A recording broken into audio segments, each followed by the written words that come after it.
Though we have all traveled many uncertain roads, we have always recognized something wasn't right. We searched high and low, yet our paths had never intersected. Our desire to seek truth, then to speak true, has brought us all together. That thing of ours is rooted in truth, because truth is the only unshakable foundation. In the greatest book, it states in John 8:32, "For ye shall know the truth, and the truth shall make you free." Truth is a powerful force. It is the foundation on which all great achievements are built, and the bedrock of trust and respect in any relationship. When we are rooted in truth, we can be confident that our decisions and actions are grounded in reality rather than in speculation or wishful thinking. The pursuit of truth is not always easy. It requires courage, perseverance, and a willingness to face uncomfortable facts. But in the end, the truth is always worth it. It allows us to make better decisions, to build stronger relationships, and to create a more just and equitable world.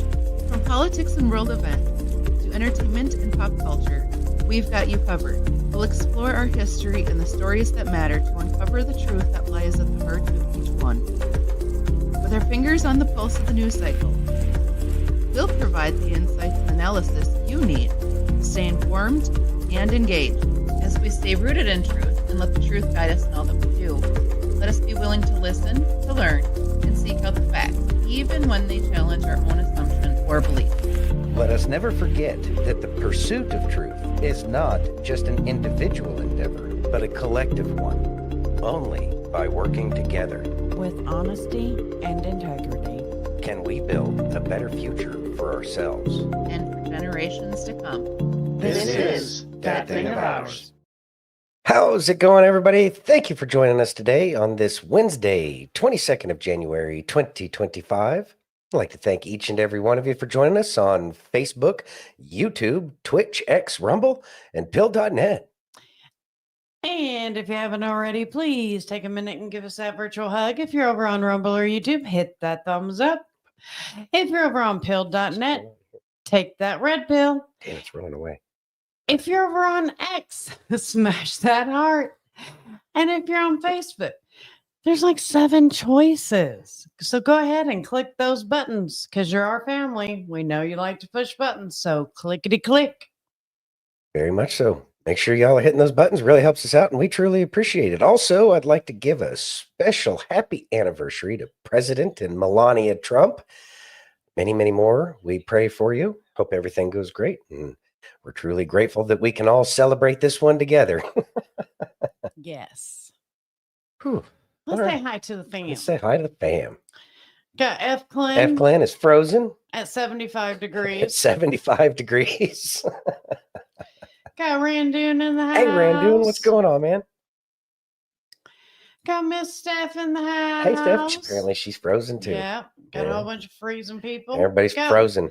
Mike S. in the house. What's up, Mike? His water's frozen. Got Chachi. Yeah, you Chachi. Is Chachi frozen too? Everybody's frozen. I know. Oh, man. Yeah, Mike says, my water is frozen, so I'll be working on that and listening. Yeah, good luck with that.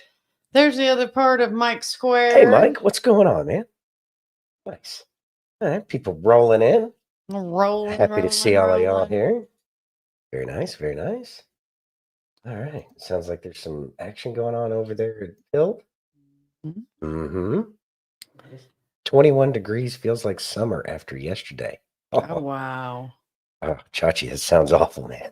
It does. There we go. There, it finally came in. Oh, you got it. All right, I thought you were doing stuff. No. All right. That's all right. crazy. Yeah, when 21 feels like summer. Yeah. That's pretty scary. It's like, ew. Yeah. Ugh. 31 over there with Steph. 31 in Georgia. I know what's cold over here. What we got? Mine says 63. Yours says what, 58? Mine says 57. 57. Okay. And mine just gave up. It's not even bothering telling me the temperature anymore. Still 5. Oh. Yeah. Got to reboot. Oh, jeez. Yeah. Computers are going to computer. Degrees. No wonder your water froze. Yeah, right? Ugh. Ugh. Yucky. So you ready? Winter sucks. It does. It I'm really, so ready. really sucks. Yeah, I'm so ready for summer again. Right? Spring, whatever. Spring. Anything other than winter? Yeah, anything but winter. Yeah, anything but winter. Are we going to stall a little bit so that way F. Glenn can reboot his phone? We can stall. We don't have to stall. Still Okay. fighting this damn. I know. It's horrible. But hey, if friends aren't going to get you sick, then what are friends for, right? I know, right? Yeah, Brandon says it's probably 17 somewhere. Probably. Probably is. And 17 somewhere. Going down to 15. Going down to 15. It sounds, Ick. maybe y'all should move to the desert. There's Angie. Just a thought. Hey, Ange, what's going on? Mike says 12 here in screwing. No, Screw Jersey. Screw Jersey. Screw Joyzy. You guys say Joyzy. Yeah. Where our horse-toothed governor is vowing to not allow ICE to arrest and deport illegals. Good luck with that. Yeah, we'll see how well that one douchebag. works. Yeah. Sounds like some 55 in Boulder City. 55 in Boulder City. Yeah. Yeah. That's about where it's at. Hey, Hey, Carroll. Carol, what's going on? Day 2. Howdy, friends. Still on cloud 9. I know we are too. Mhm. Hope you get to feeling better, Sandy. Thank you. We're just Yeah. spreading it around the house. You know, Yeah. it's awesome. It's wonderful. Wonderful. There's Miss Wendy. Hey, Wendy. All right. So we about ready? Yeah, you ready? Yeah, let's go ahead and drive on. Okay. Can you read that, please? Let me try this again. Senate Majority Leader John Thune tells Democrats to prepare for weekend confirmations. Let's listen. They're going to get confirmed. Mm-hmm. I was listening to the chair of the Intelligence Committee just a moment ago talking about this nominee, and I was curious. I asked the Senator from Arkansas, the chairman of the Intelligence Committee, what was the vote coming out of committee for Mr. Radcliffe? The vote was 14-3. Okay, so 14-3 coming out of the committee. And we've now wasted a whole day where we could have been acting on that nomination. And so really, I think the question before the House is, do we want to vote on these folks on Tuesday or vote on them on Friday, Saturday, and Sunday? Because that's what we're going to do. This can be easy or this can be hard. This is a nominee that came out of the Intelligence Committee 14-3. It is a bipartisan nomination to the Central Intelligence Agency. This is about America's national security interests. And we're stalling. So that's not going to happen. We're going to file cloture on them. You can force us to staying around here, and we can vote on these things Thursday, Friday, Saturday, and Sunday. But we're going to vote on them. And this one shouldn't be hard, folks. I understand there are some that are going to draw some opposition from the other side of the aisle. But Democrats and Republicans, in a very big bipartisan fashion, agree that he is very qualified for this job, that is an important job to America's national security interests, and frankly, I believe we ought to fill it as soon as we possibly can. So it's going to be a big vote here on the floor. Everything we're doing right now is just stalling. And I don't know what that accomplishes for you, but we're going to be here voting on them. So. All right. Thought. Well, sounds like he just said easy way or the hard way. However y'all want to do it is of no consequence to him whatsoever, because it's got to get done, because, well, the business of the American people still needs to happen, and he's just going to make all those little crybabies over there in Congress actually have to go do something, whether they want to or not. And they're going to cause problems, whatever. But their delay and stalling tactics are only going to last for so long to save their own ass. It's just a matter of time. Yeah, keep an eye on all the people that are going to be stalling, because I'm pretty sure a lot of those names are going to be coming up again in the future for various crimes of various sorts. Who knows? Hey, Aaron, what's going on, man? Hey, Aaron. All right. Nobody likes to pretend to work on the weekend either. Exactly. You ready? Yes, ma'am. Can you read that, please? All right. Corruption. Jonathan Turley responds to the Biden crime family's last-minute family pardons. Ready? Mm-hmm. I mean, you do that in the final 15 minutes because you don't want press scrutiny. And it really sort of stripped away any pretense from any of this. He couldn't say this was because his son was an addict or a pending case. This was about protecting the Biden family. I've been writing about the Biden family for about 2 decades. And this is a city that really values insider influence peddling. It's the favorite form of corruption. But we've never seen anyone like the Biden family. They are in a league of their own. We're talking millions of dollars that ultimately went through various accounts from foreign sources. We're talking about a president who repeatedly lied to the American people, a media that enabled all of this to happen. And at the very end, he really fulfilled the worst stereotypes of his legacy. And I think that ultimately this is what will be the most lasting aspect of the Biden legacy, is this corruption. And this was an act of corruption. Well, sir, thank you for your time. I know it was short, but we've got a lot going on. Nice to see you, Professor. Thoughts? All right. So there you hear it right from the professor. This is, corruption. Like we didn't know this. Just trying to cover their own ass, and it's part of the game. I know that some people, I'm going to assume, because I know that I've been saying for a while now that Hunter Biden turned state's evidence a long time ago, because the whole laptop thing just doesn't pass the sniff test. It's just something that doesn't make sense about all of that other than purely exposure. But I have a feeling some of the other people like Liz Cheney are probably going to fight. They probably won't want to speak under oath. She probably understands the concept that snitches get stitches. Whereas I see Anthony Fauci, he's already got like the rat face anyway. So yeah, I can see that dude totally squealing on everybody.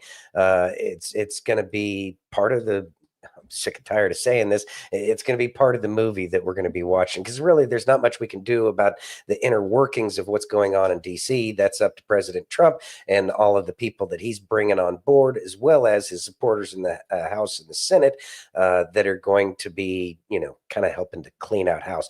A lot of investigations got to start happening first. And I know that we're just now getting to it. I hear ICE is actually starting to get some people. I have videos about that later. Okay. Yeah. And then I agree with Chachi here. Biden's role was played very well. See, I do believe that Biden, because it really hasn't been Biden for a long time, but I believe that the character that is Biden has been very much a part of hampering. I'm going to go ahead and lay it on Barry and co. Obama and company, because Obama was trying to screw over Biden. Biden is going to try to screw over everybody because they were going to throw him under the bus. I mean, that seems pretty apparent to me at this point. And so if they're going to throw him under the bus, it's kind of a F me, no, F you, and I'm going to save my family.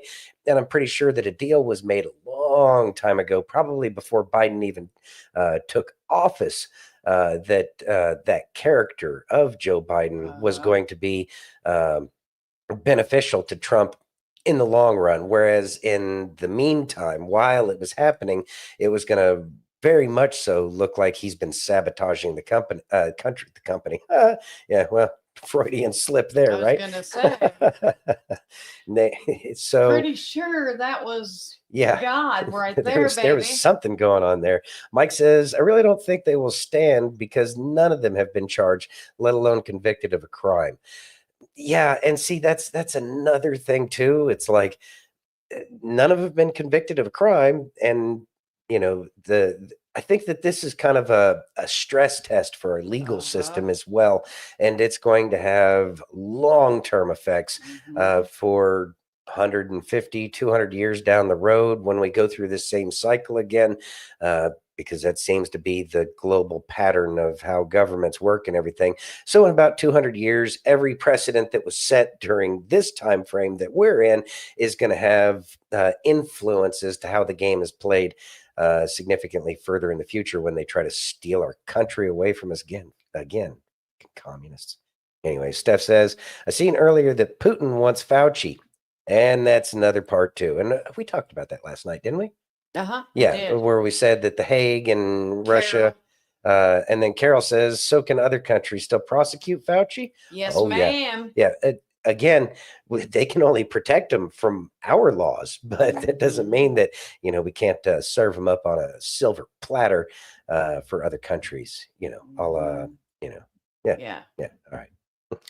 You ready? Yes. Can you read that, please? Beast mode. What did Barron Trump say to Traitor Joe Biden to wipe that smile off his goofy face? Oh, no, Mike. Oh, man. It's frozen underground? Oh, man. Eek. Eek. As if it wasn't bad enough after the hurricane and everything. Right. Well, I have something about that, too, with Trump. Okay. later. Well, Ready? yeah. Let's listen. We'll be praying for you, man. Praying for everybody out Yeah. there. Sometimes the more you fuck around, the more you'll find out. And we found out.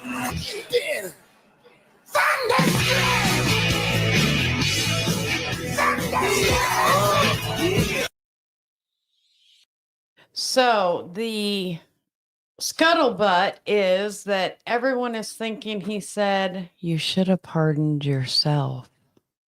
Uh-huh. And I have a video about that later, too. So, thoughts? All right. Well, it's fun to watch. At first, Biden was like, and then he was like, Yeah, I know. And it just happened.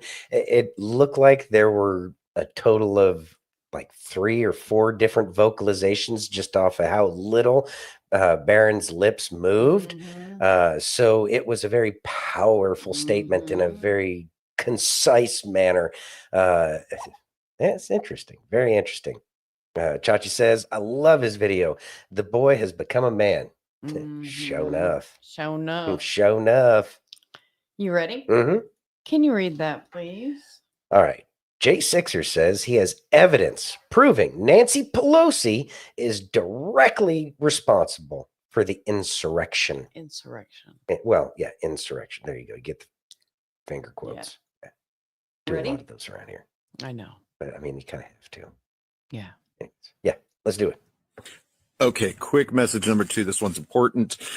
So when I was locked up in DC, again, Jan Sixer here, when I was locked up pre-trial, they basically denied us any access to evidence. For some reason, when they finally did give us access to evidence, I got access to evidence.com that nobody else was, except for us that were in DC at the time back in 2021, 22. When we got access to that, I was getting more information than most anybody else on the outside. Lawyers didn't see what we saw. When I came out, I managed to get myself bond where almost nobody else did once they were held pretrial in DC. When I did, I had evidence, and I have it in my possession right now. Just got it out of my storage unit that shows that President Trump is right. Nancy Pelosi is directly responsible for what happened on January 6th. It is a conspiracy. It's not a conspiracy theory. It's fact. More to come. I can prove Nancy Pelosi was responsible for this. Okay, quick part 2, because I was asked to do this. The evidence that I have about January 6th being a setup, everything that you have seen is a lie. That is fact. That is going to be proven. We need to show up in front of Congress, me and every other single Jan Sixer who has been through this, to testify and show what we have. The evidence that I have seen is a vast conspiracy. This, again, is not conspiracy theory. This is conspiracy fact. We can prove that Nancy Pelosi worked with the Pentagon, Milley. We've got Schumer. We have various members of Congress and Senate, some of which are still there. We have the FBI. We have various 3-letter organizations. This is fact. I want people to know that I'm not suicidal, and I just got out of the doctors. I'm in great health. So if something happens to me, it was not natural.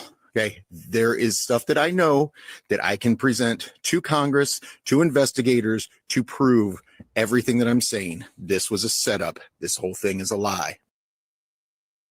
Thank you, Sneezer. That's truly appreciated. And thank you for joining us. We do appreciate that. Appreciate all of y'all joining us today. All right. So, as far as the evidence, isn't it sad that even now these people, everybody still has to say that they love their life, that they have no intention of harming themselves, that they're in good physical health, all of these things. But these people are very much a threat to so many in various agencies and organizations, as well as those who were elected into office. And he is fighting the Hydra.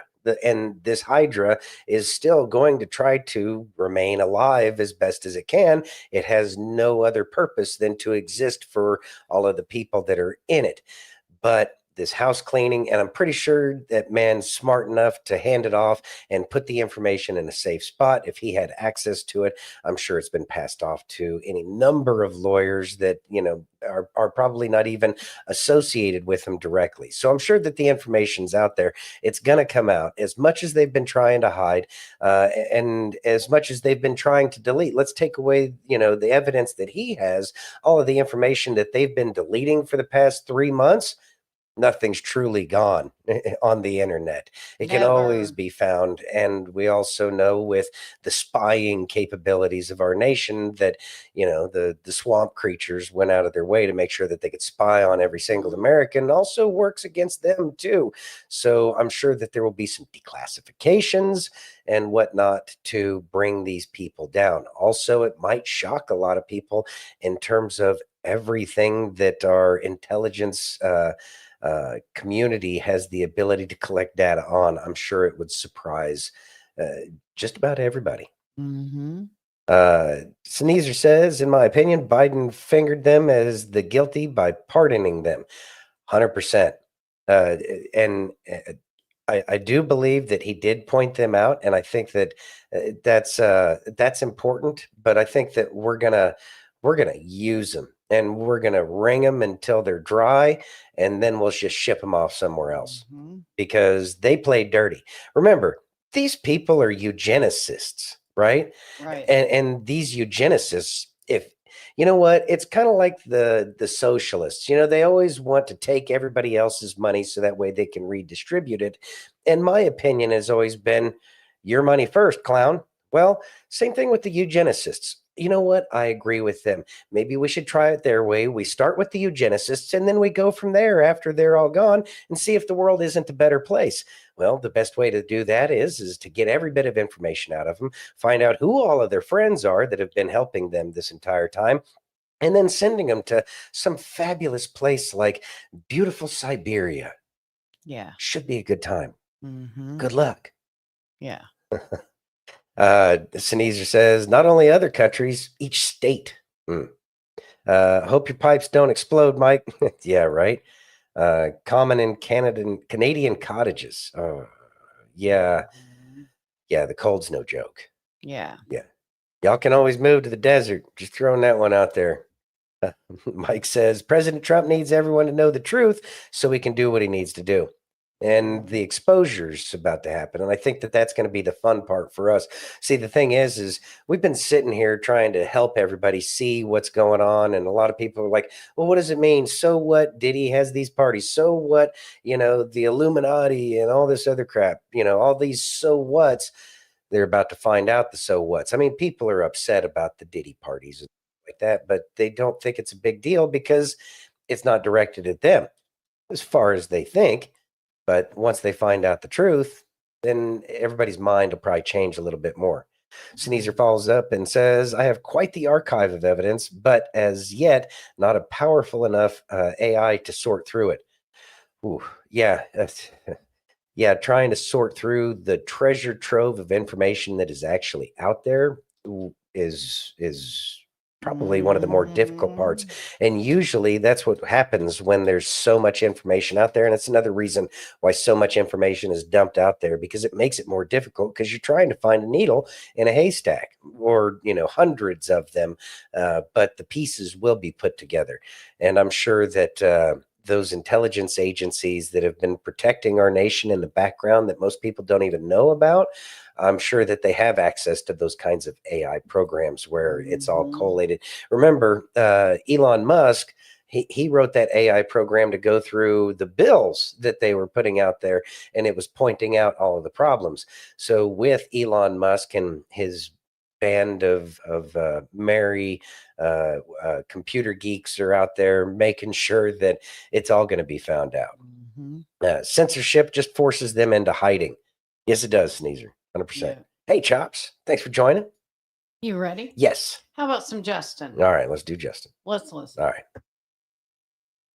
If somebody walks out of your life, let them. Let them. They were never meant to be a part of your destiny. It's not about what you've lost. It's not about the years you've wasted, the time you wasted in the wrong relationship. It's about God removing the wrong person from your life to make room for the right person. Thoughts? All right. So we've talked about this before, and that is the pruning that we go through. That pruning process, people will be taken out of your life. Think about it like when you're pruning roses. You cut it just above the first, I guess, sprig of 5 leaves when you cut a rose, and then it comes back stronger, more healthy, and it provides more roses. Same thing with life. When we have toxic people go out of our life, it makes space for more than what that one person was stealing from you and your energy. And so once that energy is revived, you have that ability to see so much more beauty in life.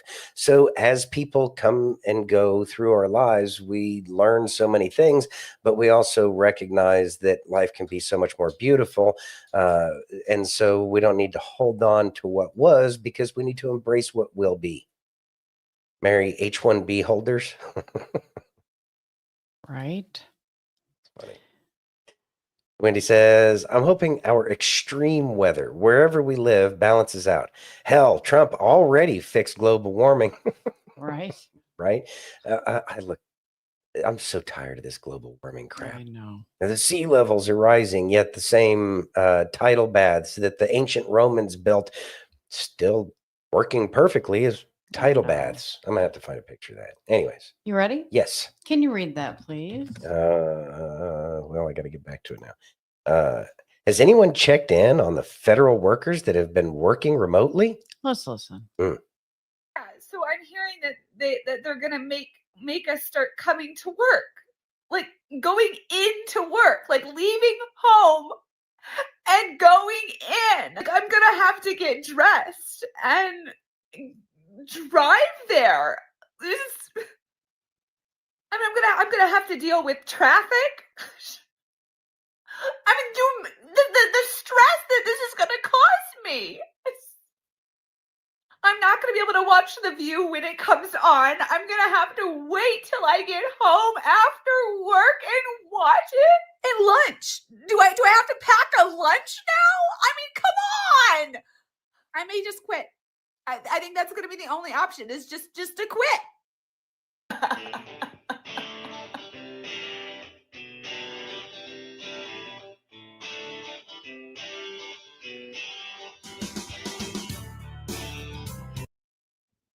Thoughts? Who would have thought that Canada was the warm spot to go to? I know, right? Well, good thing is it's going to be the 51st state, so Right. maybe we can go there for the warm winter weather.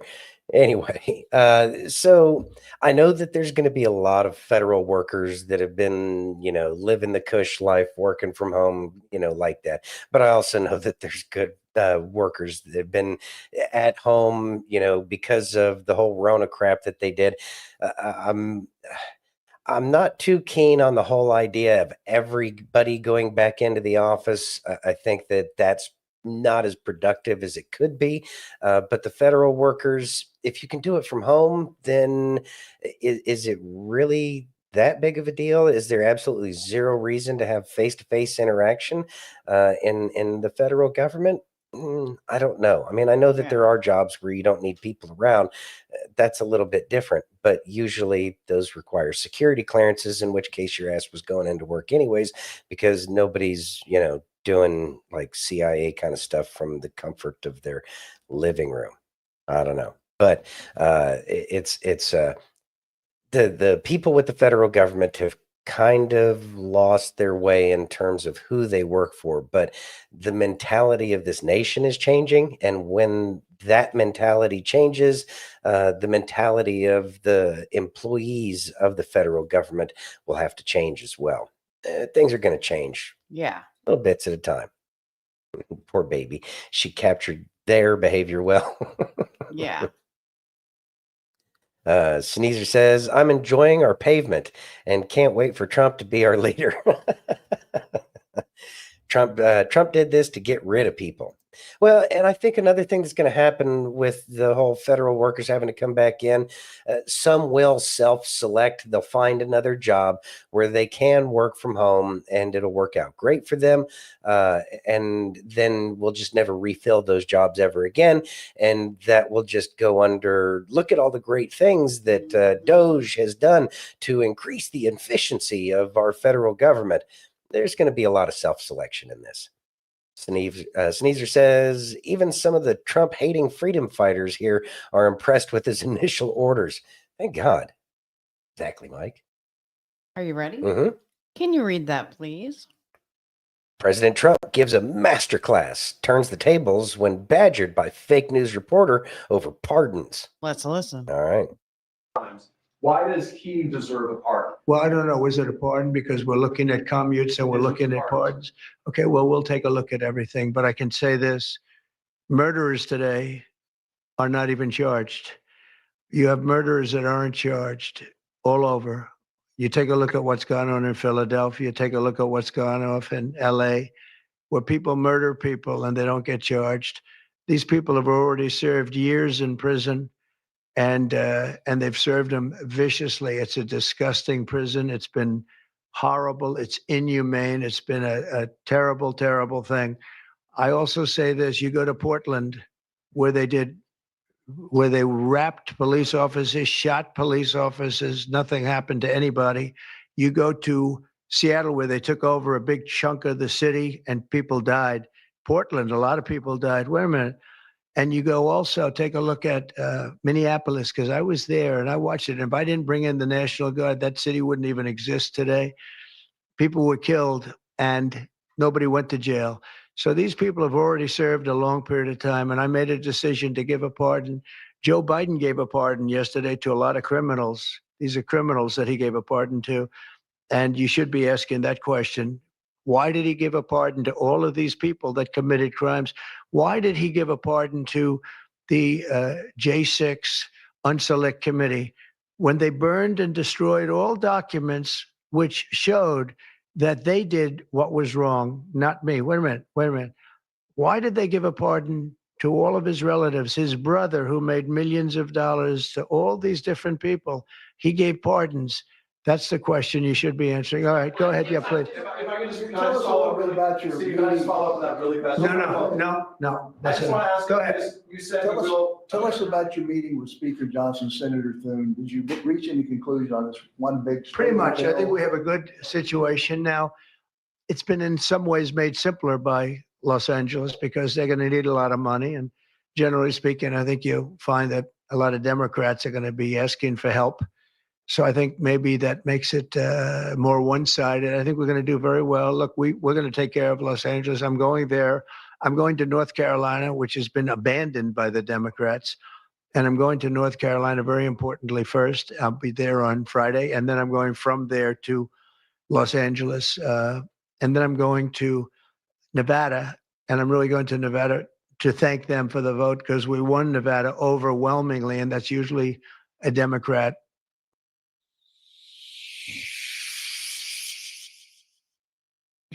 Thoughts? Well, Mr. President, actually, Nevada has always been purple, but the amount of corruption that may or may not be in this town might have made it appear more blue than it was. And even though half of LA has been moving here since the late 80s, I'm going to say that it still remained very purple for a very long time.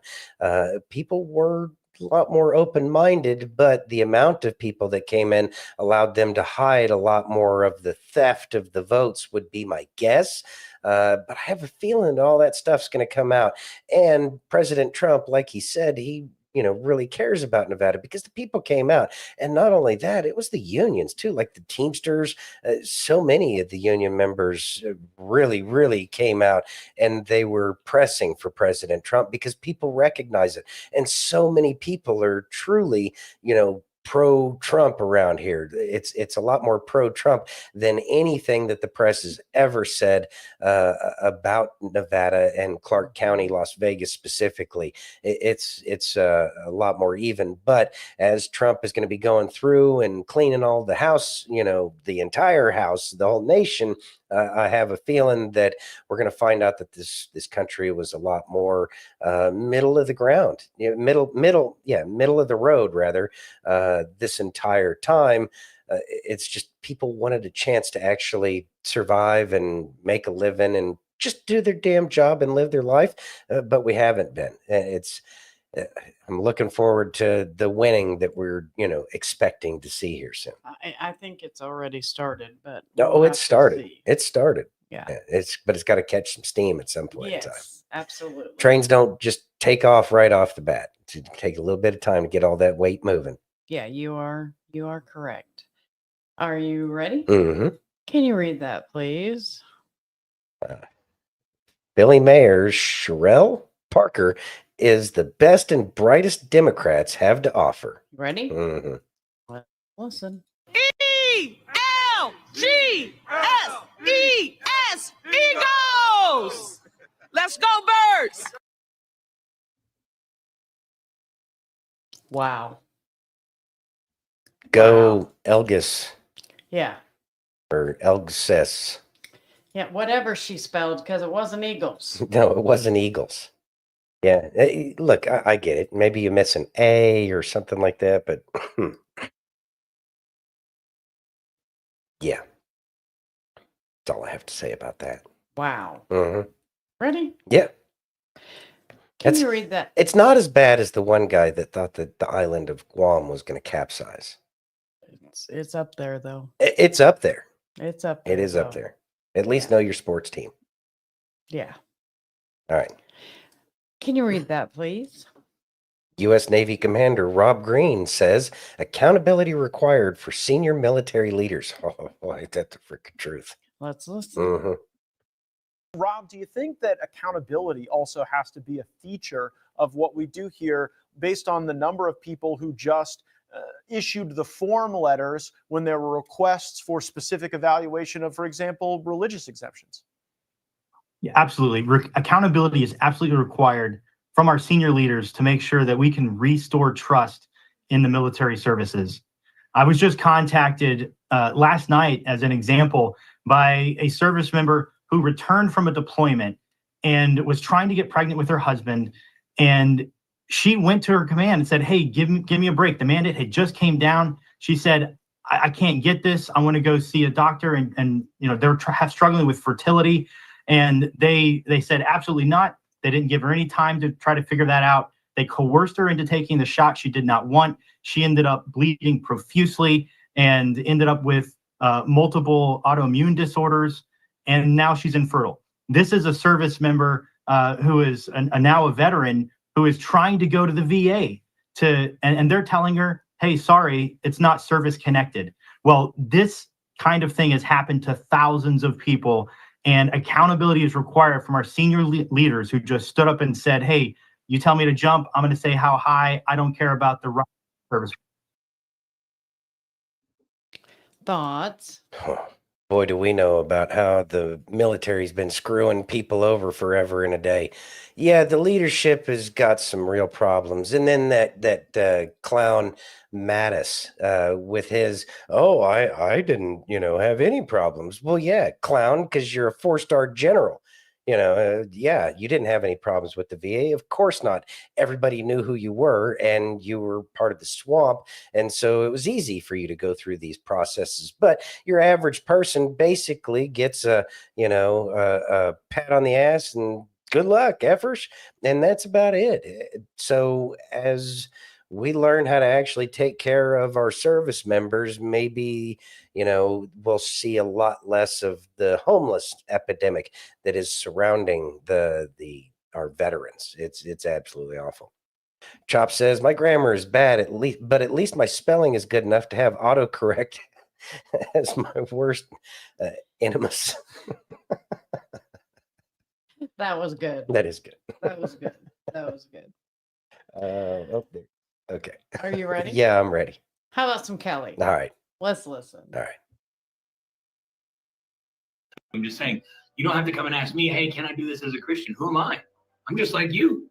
I got to ask the same questions. Holy Spirit, do you want to do this today? If I have a peace about it, I do it.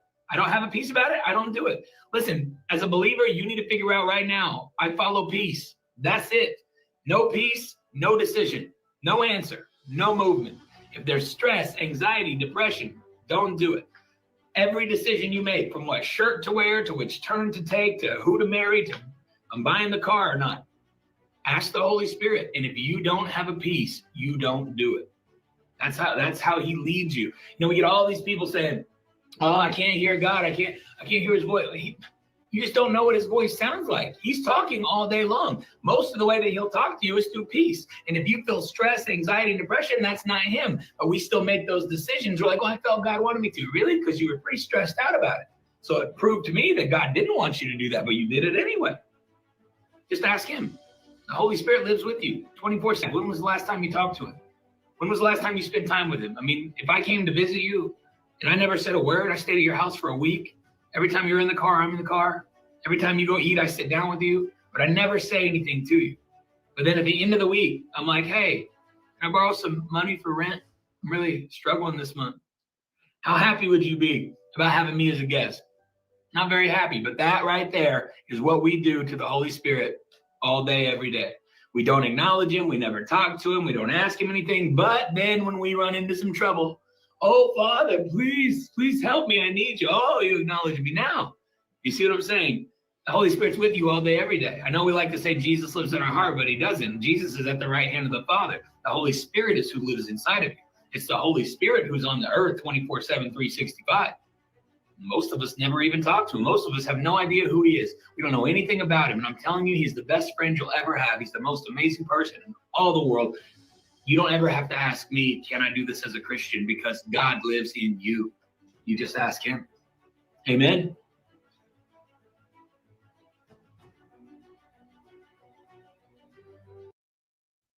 Thoughts? All right. Well, we kind of talked about this a little bit before. One, we have to make sure that we're interacting and understanding what signs we're being given by God. And that's not one of the easiest things to do. But on top of that, the way we kind of go about doing that is like I heard when I was a kid. Either it's a warm and fuzzy or it's a cold and prickly. If it's a warm and fuzzy, and it makes you feel good from the heart out, something that's truly based out of love, then that's going to be right. But if it gives you that tingly kind of pins and needles kind of feeling in your back, makes your spidey senses tingle, then that's probably something that you shouldn't do. It's just about understanding what all of our senses are, more so than just our five, normal natural senses, that we have other senses. It's just we've been told to deny and to neglect those senses. That's how we got people like Anthony Fauci and Joe Biden and Barry Soetoro, all of these people. It's because we were told not to believe what we already knew intuitively. And I think that that's something that we really need to start working on as everybody starts to wake up, because people are being presented with the truth in terms of the real, not only corruption, but genocidal eugenicist maniacs who have been running this show.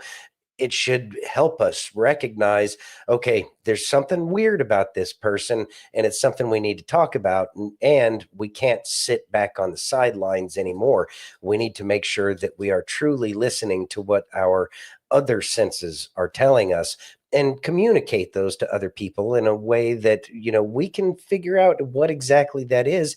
And as we found out through this entire process is we're not the Lone Ranger. There's plenty of people out there who feel the same way as us. All of y'all, the people on Rambo, all these people, they're putting the word out there that people already know and believe. And I think that that's going to be much more accepted in society, and people will reject people telling people not to believe what they already know intrinsically. So follow your gut. Right. And we will make sure as best as we can that this isn't going to continue or happen again anytime in the near future, at least not in our lifetimes. Exactly. And hard part's trying to teach our kids how to, see it too. But the good thing is they're young enough and they're experiencing it. So it'll probably, make it all better in the end. I agree with you 1,000%. Thank you. Are you ready? Yes. Let's listen. Hello, I'm Mike Lindell, and I'm here to tell you about my new product from MyPillow, towels that actually work. Watch this absorbency test. Here's another towel that we randomly went out and bought. Here's one of my towels with the nice design. I don't know if you can see this, but you could line a swimming pool with this. I mean, this is crazy. Get rid of it. Towels that actually work. What a concept. I'm interrupting this commercial to let you know you can get our 6-piece My Towels, regular $69.98, now only $29.98. Or you can save 25% on our brand new kitchen towels, made with the same technology as our famous My Towels. Also, we have bath sheets, bath towels, washcloths, hand towels, and so much more. And the best part, with your promo code, your entire order ships absolutely free. So go to mypillow.com or call the number on your screen. Use that promo code to get deep discounts on all My Towels. And for a limited time, your order ships absolutely free. All right. All right. Y'all know how we feel about Mike Lindell and the MyPillow organization as a whole. We really support him because he supports this country. He put his life, his fortune, and his sacred honor on the line in the most trying time that this nation's been in for a long time. And that's something that we should support. And I know that he's actually doing really good right now. And we're going to be talking to MyPillow, see if we can't get some of the newer commercials or stuff like that. We generally don't do a whole bunch of it, but it's something that we truly support. We do get something out of it on the back end, but at least we know that we're putting our name behind a quality product because we use them. We use the towels, we use the sheets, we use the slippers, all of it, so much. Pillows. The pillows, yeah, yeah. The slides. Well, yeah, you got the slides, Yeah. but I don't wear slides. No, you don't. Yeah, but anyways. Not your jam. Yeah, make sure y'all check out mypillow.com/DTOO. And if you do choose to buy something, we really appreciate it. And we thank you for everything that y'all and do we there. have the blankets. Oh, yeah, the blankets, the duvet. Amazing. Yes. Yeah. You ready? Yes. Can you read that, please? Valid point. Not one sniff was given. Let's listen. I was watching a clip of JD Vance's kids just being kids yesterday, and that was awesome. But you know what I picked up on immediately? Trump never tried to smell him. Not one sniff was given. Thoughts? It's nice that we're not going to have to watch children get sniffed for the next 4 years. I know. It was something that was truly aggravating to, well, I'm sure each and every one of us that are here tonight and so many more. Of course, then again, I think a part of that, going with the whole concept that Joe Biden's a character being played, it seems like it was done to wake people up because I can't imagine some parent. Of course, then again, we're talking about liberal parents, that don't even know what the hell gender they are, and they give that confusion to their children. So I guess I can see that somebody wouldn't punch them right in the throat for sniffing their kids. But I can imagine that, we won't have too many more sniffing incidents from POTUS in the future. I mean, I know I would punch him. I know I wouldn't be happy. I mean, it's kind of disgusting. Right? Thank you, Angie. Thank you. Thank Angie. you. Appreciate it. You ready? Yes, ma'am. Can you read that, please? Elon Musk should file a defamation suit. Let's listen. Probably so. If you are someone who truly believed that what Elon Musk did was a Nazi salute, you are not intelligent enough to be in politics, nor should you be sharing your opinion online. If anything, we should all be pointing and laughing at you, because if you truly believe that he did that, then you truly believe all these Democrats did one as well. So why weren't you outraged about it then? Oh, because you knew that wasn't what they're doing. The same way that when Elon Musk makes a statement saying from my heart to yours and does that motion, you know he's not doing a Nazi salute. You're just so angry that you lost. You're so angry that America woke up and is tired of the leftist bullshit that you've been pushing upon us for so long. So you're trying to say and do anything that will make people second guess themselves now supporting the right. And it's not working. You're showing the world what an absolute clown you are. Donald Trump recently won a defamation lawsuit against ABC for $15 million. I want people to understand how hard it is for somebody of that level of fame to win a defamation lawsuit. Not only do you have to be able to prove that they lied, but you have to be able to prove so that they did it with bad intent towards you, that they purposely made a story up to make you look bad. And he was able to prove it. And then you wonder why people sit here and say fake media, say that they don't trust the news anymore because they lied to you. And this is not anything different. If anything, I honestly feel really bad for Elon Musk. Not that I agree with necessarily everything he says, but people forget that this man is a diagnosed autistic man.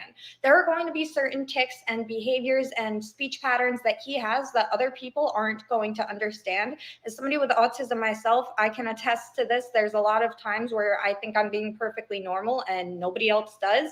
So it's really sad to me to see the media vilify him for things that literally are just symptoms of autism, and people sit there and they think that it's funny. No, he gets excited, he stims, he has certain vocal patterns. He's going to be a lot more blunt than most people would ever be, and that's something that I appreciate, but a lot of people don't. They want to be lied to, they want to be sugar-coated. But this was not a Nazi salute. This was a sad attempt at the left to try to slander the right, and it just didn't work out that well for them.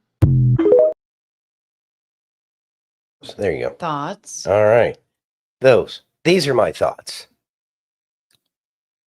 I have a video about that. You later. have a video about that? See, they all do it. And I really appreciate what she was talking about there, because it's not like people don't, it's waving, you know, and people do it out of exuberance. And it's not like you ever heard the right talk about it, except for when they said, because I remember they did this with Bush Jr., where, you know, oh, he's doing the Nazi salute.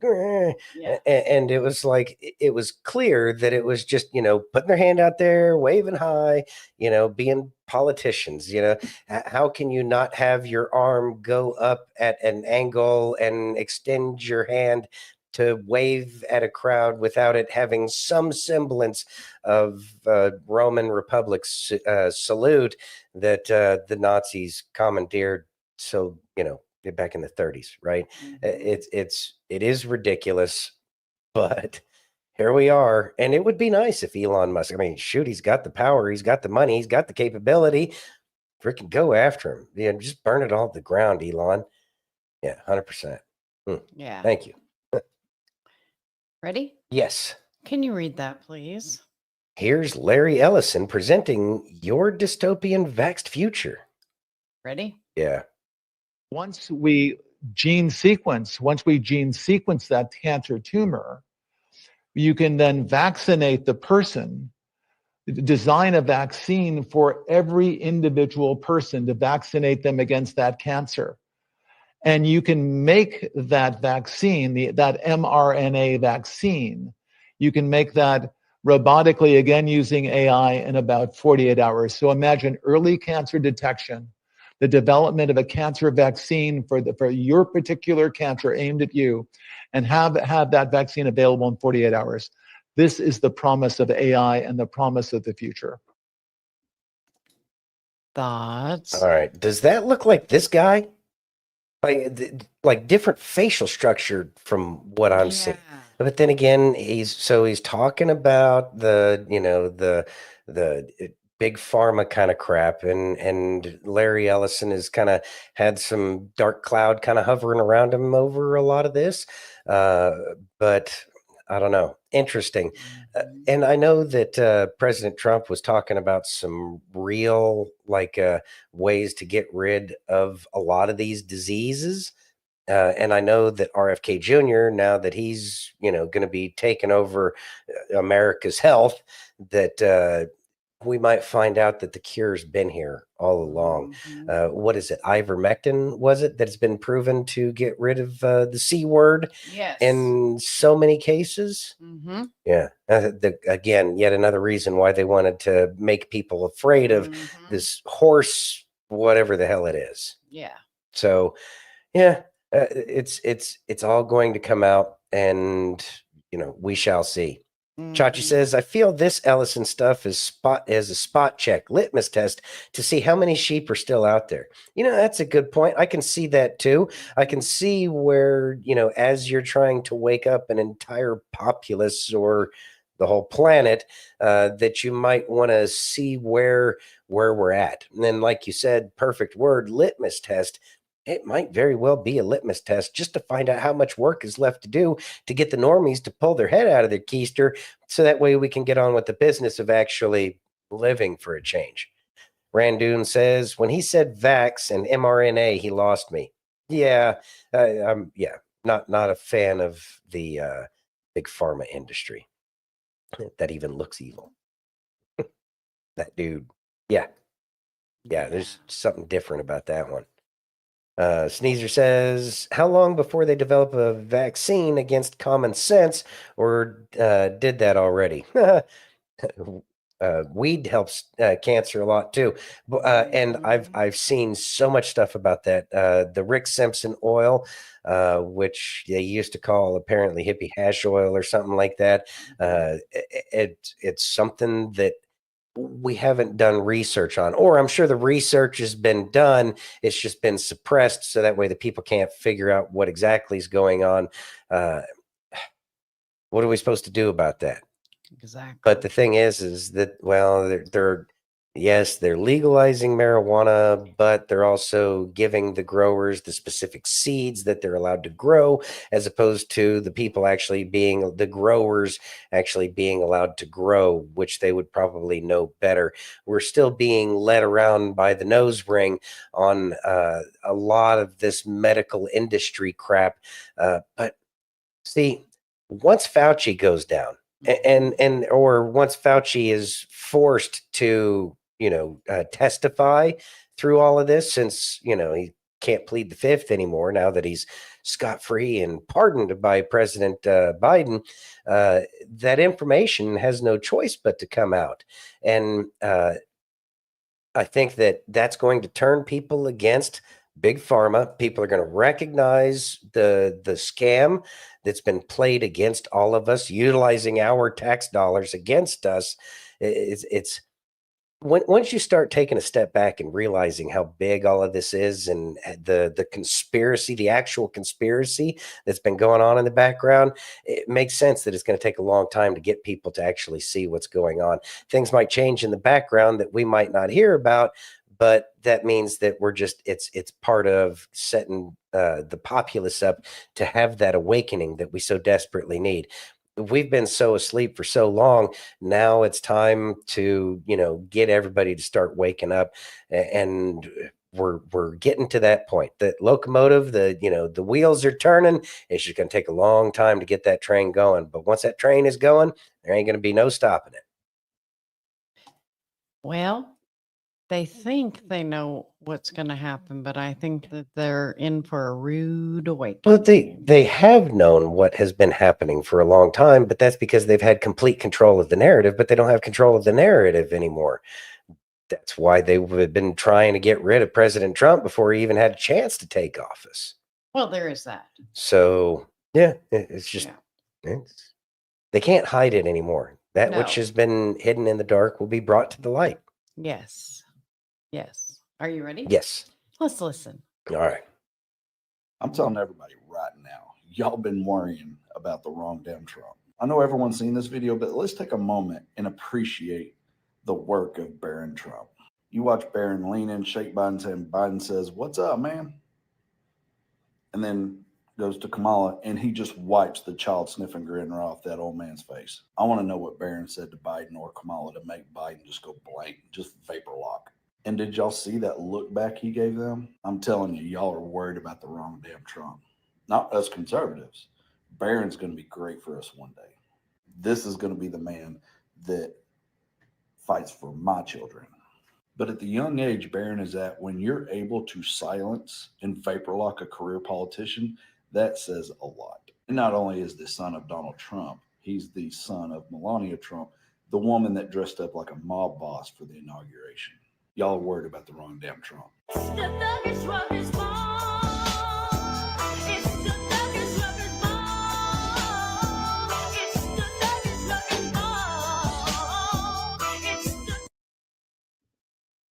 Thoughts?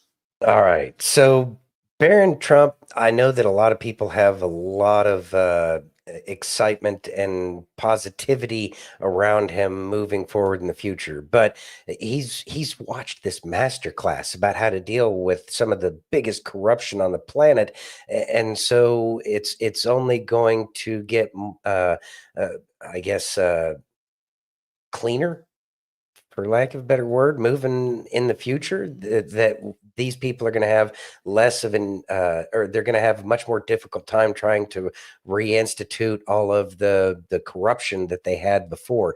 Now, he's not in the game right now, but that entire Trump clan works together. It's just Barron will probably be the one to carry the torch in the future simply because he is the youngest. But that doesn't mean that all of the nephews and nieces moving forward in the future aren't going to be playing a major role. The only thing that bothers me about all of this more than anything else is it sure seems like we're being set up for a royalty here. And I know that a lot of people wouldn't appreciate that. Hey, Dad, thanks for joining. Hey, he Dad. says, when do you think Trump is going to drop the hammer on the D.C. warden for defying him, keeping the J6 prisoners and not putting the flag at full staff? The flag wasn't put at full staff anywhere around here that I had seen, and kind of observed that, and I've noticed that the flag wasn't at full mast, and so many other of the videos that we had seen. Not too worried about the flag being at half mast so much as what was the rest of that? Oh, the J6. Oh, Well, the he J, sent the the warden. marshals in. Yeah, he sent the marshals in. I'm sure it's noted. How long is it going to take to deal with that warden? What do you think, Kay? About a month and a half before If they that. get snatched up? Yeah, if that. Yeah, I give about 45 days. Yeah. There's bigger fish to fry right now. Yeah, a lot of them. Yeah, got to deal with all the people who were pardoned first. Yeah. Are you ready? Yes. Let's listen. All right. I pray everybody gets this revelation. You're worried about a relationship? God's answer is seek the kingdom. I give you the relationship, by the way. What about my purpose? Seek the kingdom. Because when you seek the kingdom, I'll show you your identity. I'll give you a purpose. I'll surround you with the right people, and I'll put you in the place that it can happen. Everybody say, seek the kingdom. But what about these kids? I didn't have a father. I don't know how to raise these kids. I don't know how to be a kid of a father. Seek the kingdom. The answer to all worry, the answer to all stress. Jesus says, I'm going to give you one answer that fills in the blank for everything. Don't come to me talking about specifics and you haven't sought the kingdom. This is why some of your prayer requests have not gotten answered, because God said you skipped the step. Thoughts? All right. So hold on a second here. All right. I'm trying to do stuff in the background, so I missed half of that. So forgive me. It's been a day. Okay, we're just going to move on. Yeah, then. we should move on. Thank you. I got Ian Carroll. You ready? Yeah. Let's be honest. We all knew this day was coming. I just thought it would be more than 2 days into the presidency. This message is specifically for Donald Trump and his team, as well as every Trump voter out there. Fuck no. Listen, Mr. President, we understand that to put America first, you got to make some big deals with some big dollar signs. And we understand that AI is like the arms race of our time. We understand. But I don't think you realize who you're giving the keys to the castle to. I'm sure Larry seems like a great guy in person when he's talking big money to you. But this is how you lose your entire base. This is how you lose every single person in the media that just supported you. I guarantee you this is how you lose Tucker. You'll lose Alec. You'll lose Joe. You'll lose Candace. You'll lose just about everybody except for Charlie Kirk and Ben Shapiro. The number one reason why you just got elected is because of the way that COVID was handled and because of the vaccines, which we are giving you the benefit of the doubt and giving you a pass despite your love of Operation Warp Speed. The American public is awake to the vaccine bullshit. mRNA technology is not vaccines. That's why they changed the definition of vaccines. And a huge number of your voters were either directly injured by the vaccines, had loved ones killed by the vaccines, or have some very serious questions about the vaccines. Those vaccines were made in partnership with another tech billionaire that has no understanding of genetics, no understanding of medical health, no understanding of anything except for making a profit. And we are working on getting him accountable. And you're already naming another tech CEO for the new health bullshit. See, Larry Ellison is straight up CIA. He founded the original Oracle as a CIA project back in the 70s, which he later shut down before opening Oracle, the corporation, which is totally not a CIA front company, despite the fact that they've been funded by the CIA their entire time. Larry Ellison has always been a huge proponent of a government surveillance state. He was exceptionally vocal right after 9/11. He has for decades wanted a national security database combined with biometrics, thumbprints, handprints, iris scans, or whatever is best to detect people with false identities, i.e. to surveil the American people at all times. And Oracle's already doing that. Oracle is the databasing software that backends basically every website that you use. You don't even know it, but Oracle interfaces with everything. And they have all of your data, your bank account, your checking balance, your savings balance, all Oracle databases, airline reservations, what books you buy, everything you do on the internet is basically already in Oracle's database. And what this plan is applying insane amounts of money to build enormous server farms to make the biggest AI the world has ever seen so that they can unleash that AI into our human data set, into this new fake world they're building. And what better person could you collaborate with than Sam Altman, whose company OpenAI just openly murdered a whistleblower named Suchir Balaji in front of the whole world. And we all know it. And it's super obvious. The crime scene is filled with evidence that this was not a suicide. His apartment was ransacked. He had a meal out on his table. He went into the bathroom and then proceeded to struggle against himself and leave blood everywhere, clearly showing that he was the only one there and that it was just a normal suicide, despite him having a thumb drive, which is now missing, filled with evidence that OpenAI's entire business model is probably illegal and violating billions of dollars worth of copyright laws by stealing the entire internet's worth of content. Yeah, we still don't have answers on that too. And Homeboy is now in charge of the biggest AI ever built. And that's why the internet is ablaze right now with professionals in the health fields saying that this is retarded, like never going to work, horrible people, bad idea.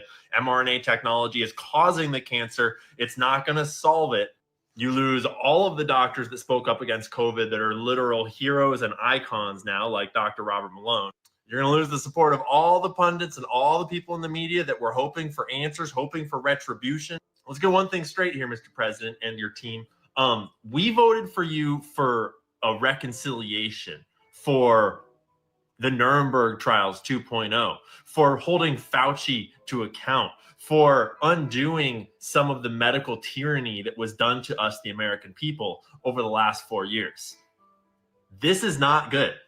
And everyone who's been paying attention knew that this was coming. The main threat during a Trump administration has always been the technocratic billionaire class getting into Trump's corner and then lobbying him and getting him to do the whole pre-crime, the whole digital surveillance, medical kind of like genetic engineering, science, technology, like this one world government technocratic rule. That has always been the next boss. And we know this. Some of the most valid and loud criticism that I've gotten over the last several months has been from like the Whitney Webb, Derek Bros corner. And they're totally correct that Trump has some seriously sketchy ties to tech oligarchs and to transhumanists like Sam Altman, Larry Ellison, like Peter Thiel. And while, yes, I am very glad that Trump won, and I am so much happier to be doing my job and trying to hold the government to account in a Trump environment than in a Kamalanism environment, but I just didn't think we'd have to start on day 2.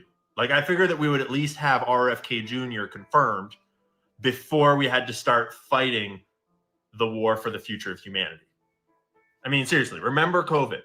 Remember 4 years of being coerced and demonized and slandered and straight up like discriminated against or even injected against your will with experimental gene therapies that can cause life-changing side effects.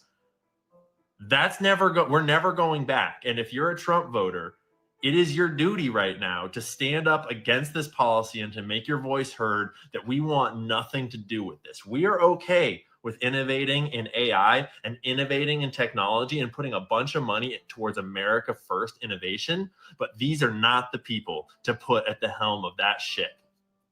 Thank you very much. Thoughts? All right, so I'm inclined to agree with Silver Lining Way here. She says, I think it is all about the exposure still. We are under military control, showing the bad guy, who the bad guys are, perhaps. And see, that makes a lot of sense to me. The whole mRNA thing, that's got to come out. Remember, President Trump was talking about China and what was going on over there, what we understand to be Ukraine, the town in Ukraine that's named China something or other, whatever, right? And that was, say again? With a Y. Yeah, with the Y. Also, we understand that that's why Putin was dealing, or what our understanding is that Putin was attacking Ukraine, keeping all of that kind of evidence in play in the future, preventing them from doing a lot of the stuff. Also finding out what the capabilities of the United States are. There's still, spy versus spy kind of crap going on because each country is always trying to get its own advantage over, other nations. It's how the game is played. So we should expect that part. But as far as the jab and all that other thing, we know that we are set up for Nuremberg 2.0. That's going to change the entire nature of the medical industry.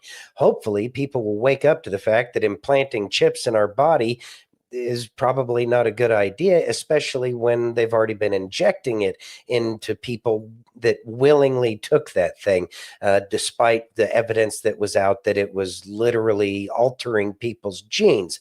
That's the point of that jab, right? It was to alter everybody's genes.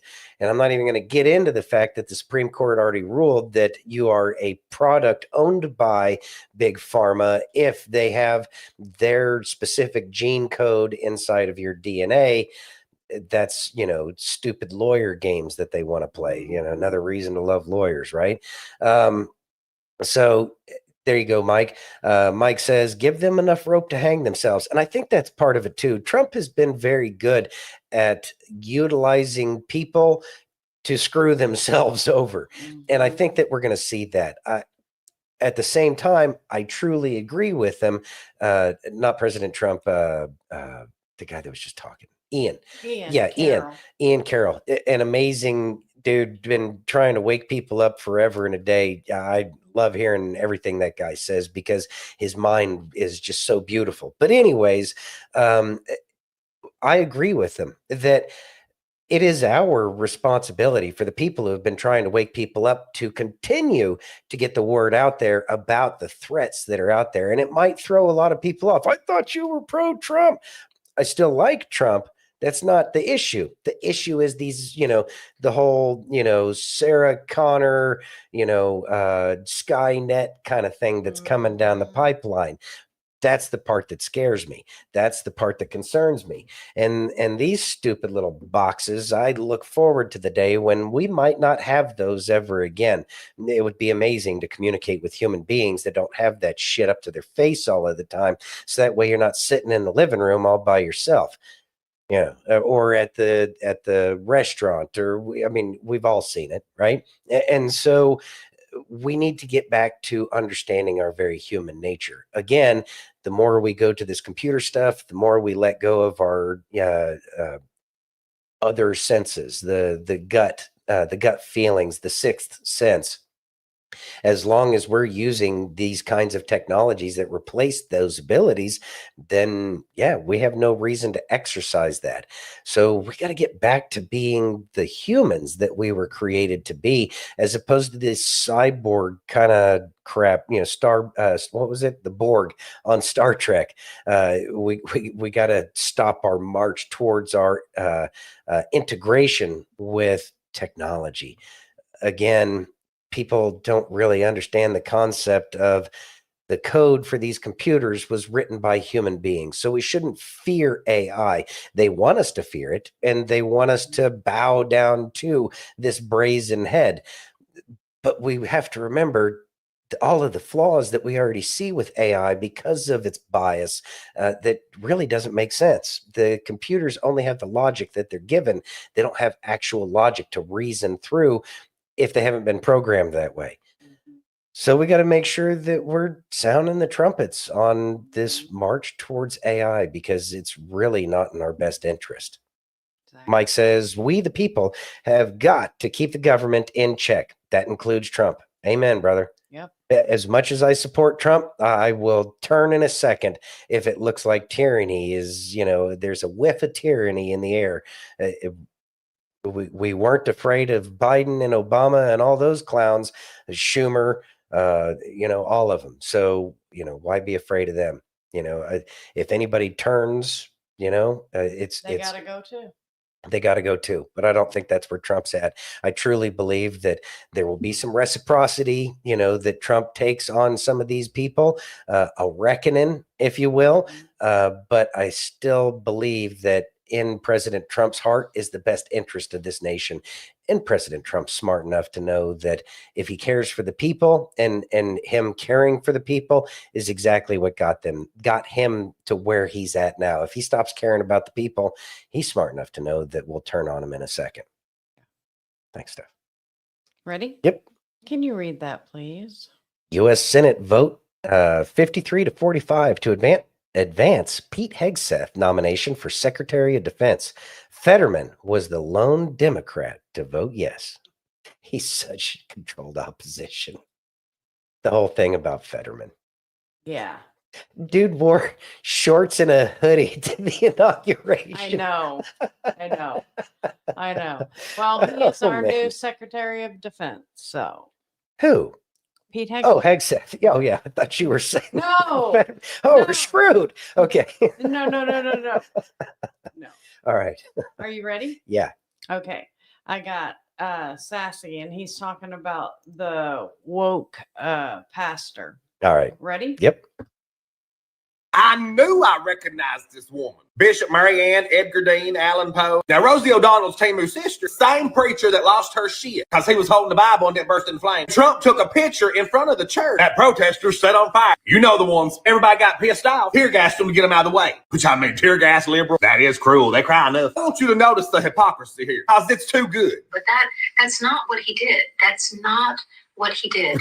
And he is always welcome to come and pray. He is always welcome to be part of the worshiping body, but not to use the mantle of the church to his political, to communicate a political message. And I think that, to me, my jaw actually dropped this time. It's the gaslighting, passive-aggressive bullshit for me. Oh, you mean the same exact thing you did, Gilligan? When you stood up there yesterday, became a politician instead of a preacher, and politically ambushed the president at the pulpit. These people know no shame. This is a peddling propagandist. She is an open social warrior Democrat. She was part of the DNC in 2020. She knew it was controversial. She still did it. Peddling the politics and religion from the pulpit. At interviews on video, too. Trump has addressed the situation. He's called her nasty and boring. Honestly, that's pretty mild. I expect nothing else. And demands for her to apologize for putting her bullshit politics into her service. I use that lightly because that ain't no preaching I've ever seen. They don't know what they saying from one second to the next. They stand on nothing consistent. Here's what I'm going to say to this shit. If you're going to preach, fucking preach. You want to be a politician?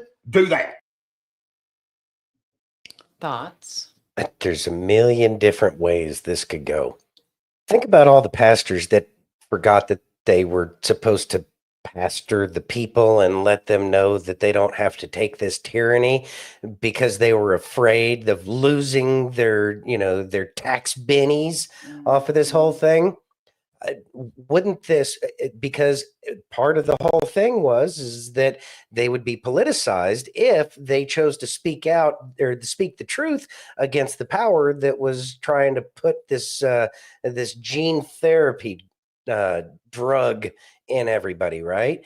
So if they weren't allowed to speak then because they're supposed to be apolitical, and this was a political statement against the new and incoming president of the United States, wouldn't that be a reason to snatch their, what is it, 501? C3. C3, is that the churches? Okay, whatever. Anyways, just bloop, yeah, we'll take that back. And yeah, feel free to pay full taxes now. And you know what? I can actually appreciate that. You stood up for what you believe in. That's what America's about. Just be willing to have to pay the taxes for that one, even though we might not have an IRS in the future, which isn't the worst thing that could happen to us.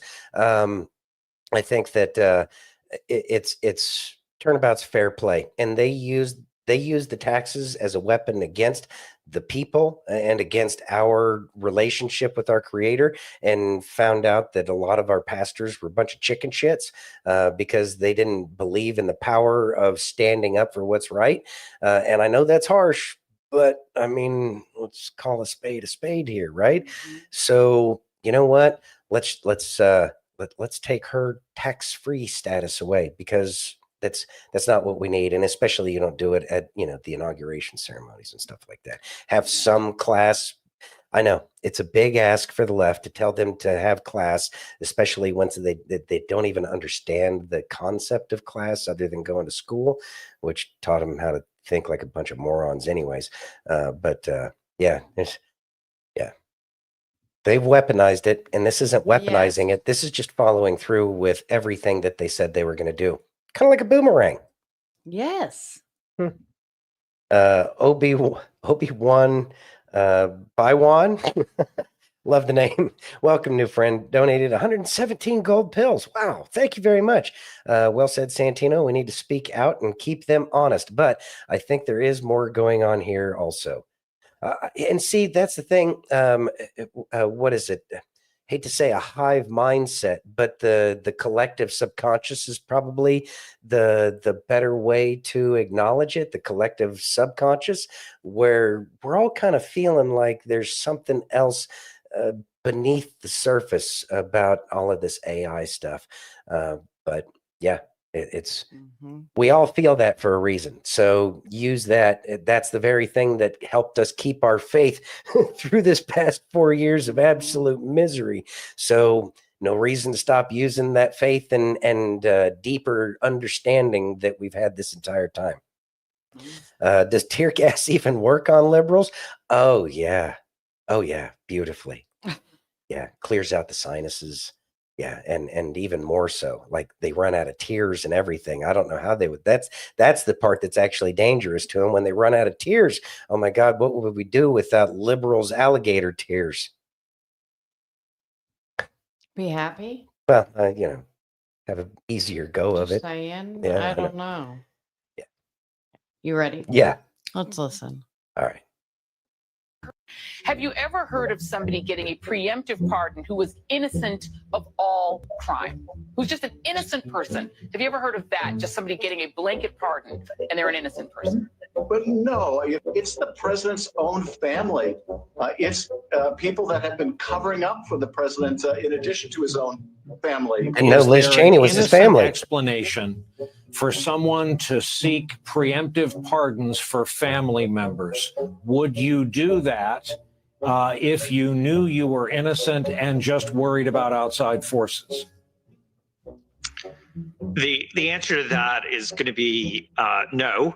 If you haven't done anything wrong, you sit there and go, what do you need a preemptive pardon for? If he pardons people preemptively, he's essentially telling the public that these people have committed crimes. And we may not be aware of what they are, but the pardon is clear evidence that crimes have been committed. I imagine if he decides to issue these preemptive pardons, it will be cast in a way that he is protecting his family and protecting their reputations from, villainous exterior forces that are against him. First off, we should just take a deep breath and acknowledge the audacity of a president who's so clearly concerned about his own criminal culpability and that of his family members that pardons are a major obsession with him. The idea of a kind of prospective pardon, this sort of permanent federal get out of jail free card, that seems to be what we're talking about in the case of this, right? With Giuliani and his 3 eldest children who, as far as we know, have not been convicted of a crime.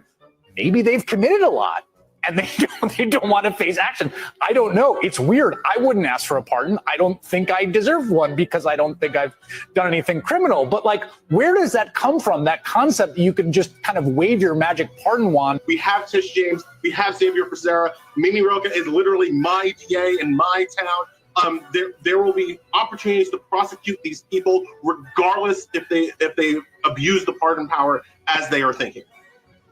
Hopefully, Ellie, there will be a skyfall on this entire crime family, and there will be another day for them to die. The president does indeed pardon, let's say, Rudy Giuliani or any members of his family. Would you see that, and I asked Preet Bharara this question, as essentially an admission of guilt? I certainly would view it that way. I think millions of Americans would view it that way. If there was no belief in criminality, why would he think a pardon was necessary? CNN has learned President Biden will pardon his son Hunter Biden. Thought. Do I even? Oh wait, I do have one for this. If I could get this thing to work. There we go. There we go. Yeah, that's a great montage because we remember all of them talking about if he preemptively pardons. And it was like there was absolutely zero indication whatsoever that he was going to pardon anybody, let alone his entire family, like President Biden did. And not only did Biden pardon his family, his, crime family that he's kind of running there. Well, whatever. Anyways, but he also pardoned Liz Cheney. That's not his family. Yeah, exactly, Chachi. It's a mirror. It's to show the normies and the people that haven't been paying attention. All of this it's the boomerang. It's all coming back. This is part of the popcorn part of the show where we actually get to enjoy the popcorn as opposed to just trying to fill ourselves up because of the depression we were going through for the past 4 years. But the good thing is it's starting to snowball, and that snowball is getting bigger, and it's going to turn into an avalanche, and there ain't going to be nothing that they can do, and it's all going to come down like a house of cards. Chop says, fun fact, preemptive pardons have not been court tested. They stand only because no one tried. Beautiful, isn't it? Yeah, it's going to be fun. Hey, Sheriff Hector, what's going on? Thanks for joining, man. You ready? Yeah. Let's listen. All righty. Got Cliff. Cool. God's going to hold everybody responsible, and there are punishments for all of us, and all of us are going to be judged. But God's grace is very real and very operative. When Jesus was dying on the cross, 2 thieves were hanging to the side, and the first thief turned to Jesus and said, "Come on, miracle boy from Nazareth, save our backsides, and then we'll believe in you." Second criminal looks at the first criminal and says, "You idiot, we bleed and die here because we deserve it." But this Jesus, he's the innocent, holy, pure Son of God. And that second criminal looks into Jesus' face and says, "Lord, remember me when you come into your kingdom." And right there, it's right on the table. Jesus could have said, whoa, time out. Get off the cross, 12 Hail Marys, work in a soup kitchen, and if you do a good enough job, maybe you'll make it. No, Jesus didn't say that. Instead, he said, "I tell you the truth, today you'll be with me in paradise." That is grace, undeserved generosity. That is forgiveness. And that is what is at the heart of the universe. And the challenge for me as a follower of Christ is not to overcome evil with evil, but to overcome evil with good. And part of the big battle of overcoming evil with good is to forgive. All the nations will be gathered before him, and he will separate the people one from another as a shepherd separates the sheep from the goats. He will put the sheep on his right and the goats on his left. Thoughts? Hope I'm really hope I'm part of the sheeps. So,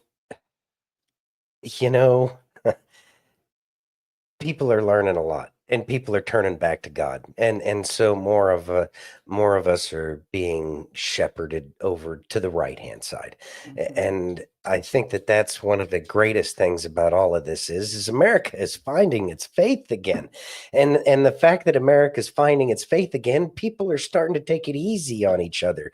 Is it the easiest right now? No, because we're still trying to get out of the morass of the swamp that we've all been stuck in.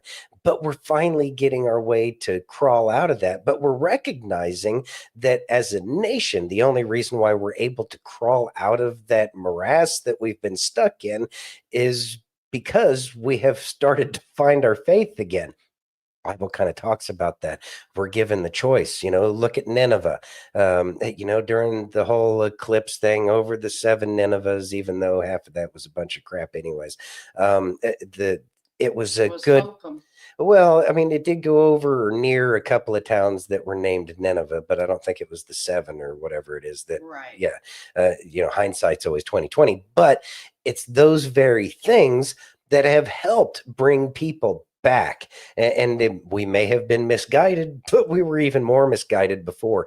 But we're starting to learn what that is. And it's this faith that's that has already started to save our nation. We just need to make sure that we continue on with that. That's how we get delivered. And that's how we can make sure that future generations get that deliverance that we all desperately need. Yes. Are you ready? Mhm. So I know how much you love this punk ass kid, but this is hilarious. Listen. Okay. Do you think there should be more than 2 genders in America? Yeah, I don't know what that Oh, Harry. executive order means. I don't know what the president It declared. means there are 2 genders, male and female. Do you disagree with that? How many genders are there, Harry? Yeah, Come on, little guy. How many genders are there? Again, these guys don't know what they're talking about, so they won't be able Harry, to answer. how many genders What's the are there? legal enforcement How of many that? genders What's the are legal there, enforcement? Harry? How many genders are there? What's the legal? I'm gonna use Joe Biden's answers. At least 2. At least 2. That satisfies. Well, how the many little more phrase you other guys than got going male, up in there. female? That's a TikTok answer. There's at least 2. Yeah. There's at least 2. Well, no, hang on. There's male and So kid is female. like human brain Donald rot. Trump says there's male and female. There Okay, are 2. okay, Dave. How many Russian Reuben, more come are on there now. after male and female, Harry? There's at least 2. Now, Wait, anyway, let me get back what to we're doing I was at saying. least 2. there? What are the other ones? There's at least 2. What There's are at the other least 2. ones? Harry, It's let me turning ask you this way. beet You're a red. female. What is the other gender? It's so funny. It's so funny how these conservatives just get time to lie on this show, but when I'm speaking, they'll all We asked interrupt the and there's no damn problem. question. You've just been asked a very And simple I'm trying to have question, a Harry. conversation with How many peers, not you, genders there Mr. are? Como over. Relax, Marie. Harry, Take a you breather. simply Thank got you so asked much. if there are at least 2 genders, how many more Wait, are there Piers, than Piers. male and female? Piers, you asked me about Donald Trump's executive order. I'm trying to explain how legally it makes absolutely no sense and it's going to get sued in court. Then we go into culture wars with Dave Rubin and this Ferguson guy asking how many genders are there. No, I'm trying I'm to answer your asking you. question. They're screaming their He faces asked off you. about I'm issues that asking don't you. fucking matter. I'm Harry, asking nobody- you. Oh God, this And child. Piers, I've I'm given asking you, Harry, Piers, how many and genders I'm are answering there? your question. Harry. Piers, I've answered your question. Harry, how There many are at genders are least there? 2. There are at least 2. 2 Is or that, at least are 2? there 100? Hang Are on, there Ben. 100? Hang on, Ben. I've got More this. or less than 100? Can I answer the question? Yes, for Cornell. Brother Harry? Answer the question. Four? Can I answer the question Yes. for Brother Harry? Because Brother 7? Harry trying Yes, to hold help on. him out, Cornell. That according to Shakespeare, all of us are androgynous. There are men and there are women. There are different sides of human beings, all made in the image of a God that this doesn't has a represent what I dignity think, all and a sanctity. And if you're going This to is try not- to start demonizing precious trans folk, then I'm going to be All right, fighting. one. But it's not. But Okay, that, Cornell, but I agree I'm with gonna be them. I fighting. agree with them. I agree. Don't This demonize is all trans the folks, left but there has is left. Thank you. Thoughts? He says, been watching Piers lately. Have you? I mean, he's been trying to wake people up. Okay, so the whole Harry thing. You know what? This seems like a setup. Harry's going to only get bigger. He's going to have an awakening, and he's going to come out of this smelling all right in the end because he's going to wake up finally, is kind of how I see the whole Harry thing playing out. He kind of sold his soul there for a little while, but he had a huge following, and I think that the fact that he has the ability to gather such a large crowd is probably one of the things that's going to make sure that he sticks around. And he's even said he doesn't believe some of this stuff. He's just paid to say it. And so he's a hooker.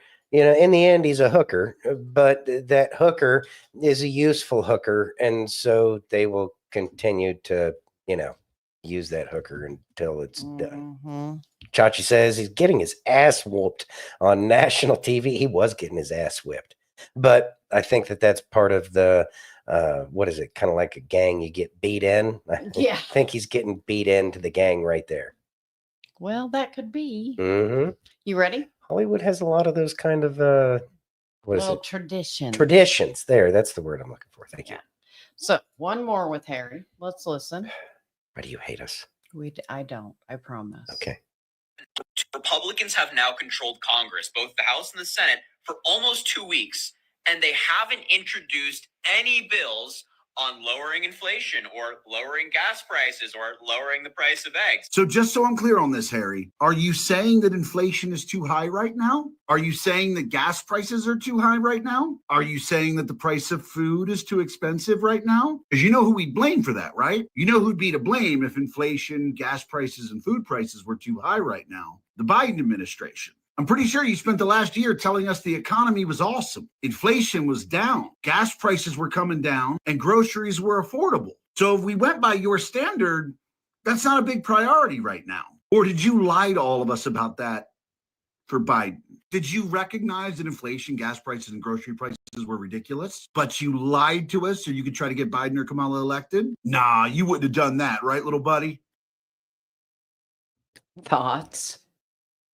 The whole Harry thing, it's bothersome because he was the exact same person that was telling us the president doesn't have the ability to do stuff like that when it was Biden's turn. Now all of a sudden he expects in 2 days for eggs to go back to a normal price. And as important as that is, it's the process isn't going to be what Harry would like it to be. We got to stop the problems first. Stop the bleeding, start the breathing, treat for shock. Well, how do we stop the bleeding? Well, we got to get rid of the real problems, like, I don't know, going after the worst of the worst criminal illegals that are within our border.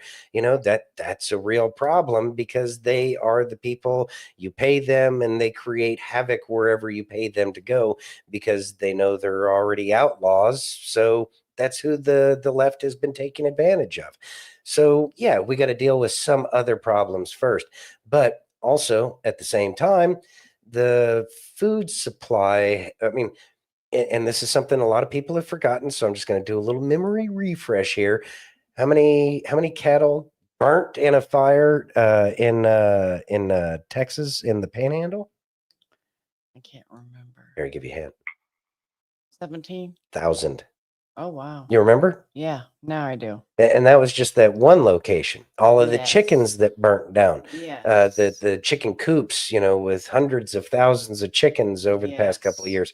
Now, in my conspiracy mind, I think a lot of that was to get rid of a lot of the genetic alteration of the food supply that we've been going through. Same thing with a lot of these beef cattle. I think that they've been doing a lot of nasty crap to the gene pool of our beef industry and of our poultry industry. And so it's going to take some time to recover. I know that we've personally had some of those fake ass eggs. They were rubber. It was so weird. Yeah, we had to throw away all those eggs. And they were charging the regular egg price for them too. They were really high. Anyway, so it's going to take some time. How long ago was it that we had the problems with the baby formula? Oh, I know. That was like it was certainly in the first year that the baby formula shortage came about, right? So yes, very first. It was like the very first 6 months, I believe. I think so. And so how long is it going to take to recover after President Trump sets the wheels of the market in motion? It's not going to happen like that. But the left, being the clowns that they are, oh, wrong one. That was the wrong one. Anyways, the clowns that they are, they're going to try to poke holes and cause strife. But what they don't understand is President Trump got elected because people saw through the bullshit. And so they're still going to see through his bullshit. The only people they're doing this for are the people that don't have two brain cells to rub together and actually come up with a thought of their own. But those will be the people that probably get a chip put in their brain.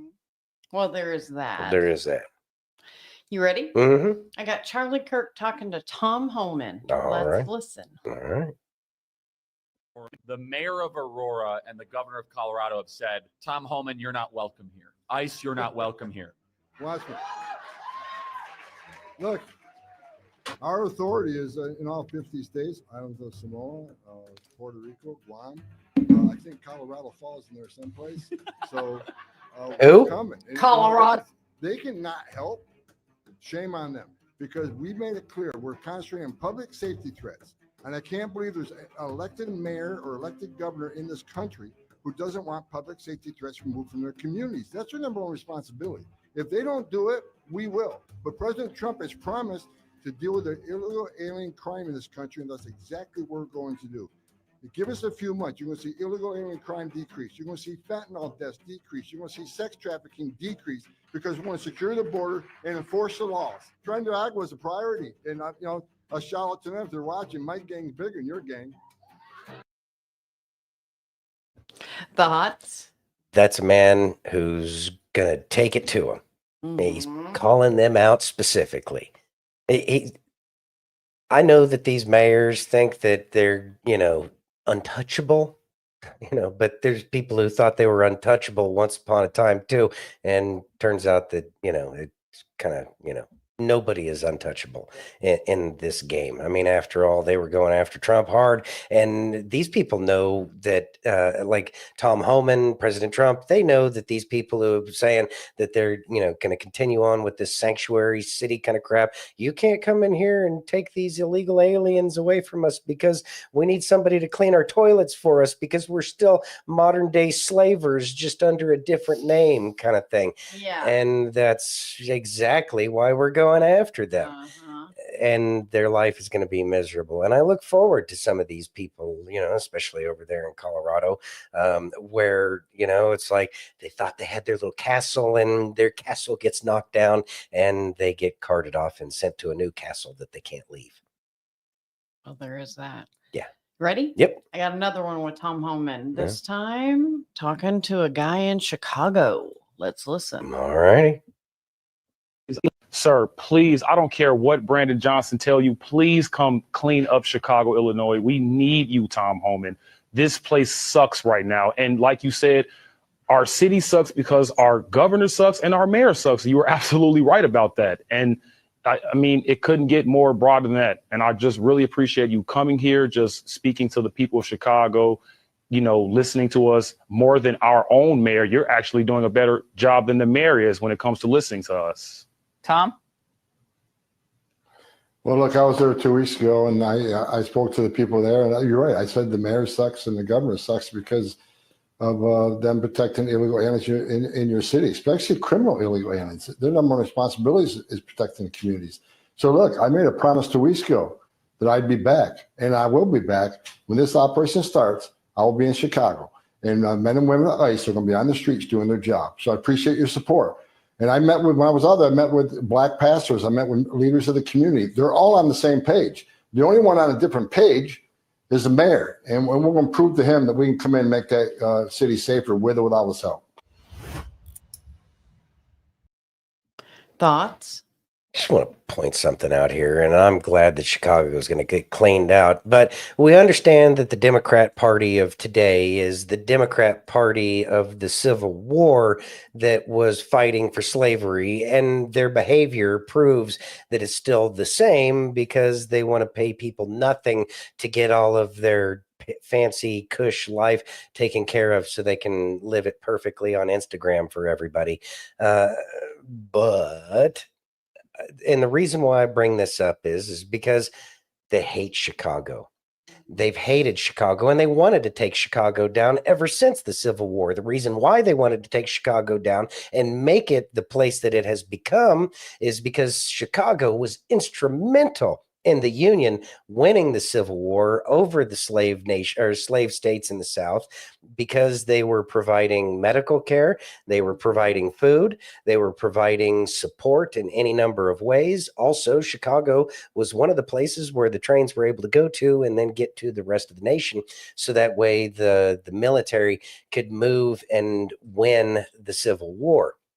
So they've had it out for Chicago since then. And that's why they went after Chicago. I know that that probably won't be written about in the history books, but it's something to keep in mind how petty these clowns really are. And that's the kind of way that they think, is they hold a grudge for hundreds of years and they want to take it out on the good people of these various cities. Also, there's a large black population. Another reason why the slavers from yesteryear would want to go after Chicago, because of the large population of people other than white, and it really pisses them off. So I look forward to Chicago becoming what Chicago should have always been and was once upon a time, just to stick it in their eye. And this is one of the reasons why I don't want any executions. I know a lot of people want them to these war criminals, these eugenicists, the swamp creatures that have been there. I know everybody wants to see that justice, end it, done. Don't want to deal with them ever again. I say F that in the A. And you know what? Make them live and make them watch TV about how great America is doing, because they're not around. And their ego will not be able to handle the fact that they were in fact the problem all along, and that we're better off without them, and they can live in a jail cell for the rest of their lives. Throw away the key. As a matter of fact, close up the door, just leave them a little slot so you can slide some slop through there that they have to scoop up with their hands. Don't even give them a freaking tray. No clothes, no trays, no utensils, no nothing. You know what? You get everything you need. It's heated enough. It's above freezing, so you should be fine. And you whatever. Just they don't need to live a good life. They just need to live a life that shows them that we don't like them, and they can rot until they're gone. Mm-hmm. And maybe they'll come to Jesus. That would be a different thing altogether. But yeah, it's awful, the things that they've done to each and every American in this country. Yep. And it's coming. It's coming. It's coming. Are you ready? Mm-hmm. Listen to this. Urgent Operation Immigrants begins and is leaving everyone in shock. Let's listen. Why is anybody in shock? Did they not believe it was going to happen? No, they didn't believe.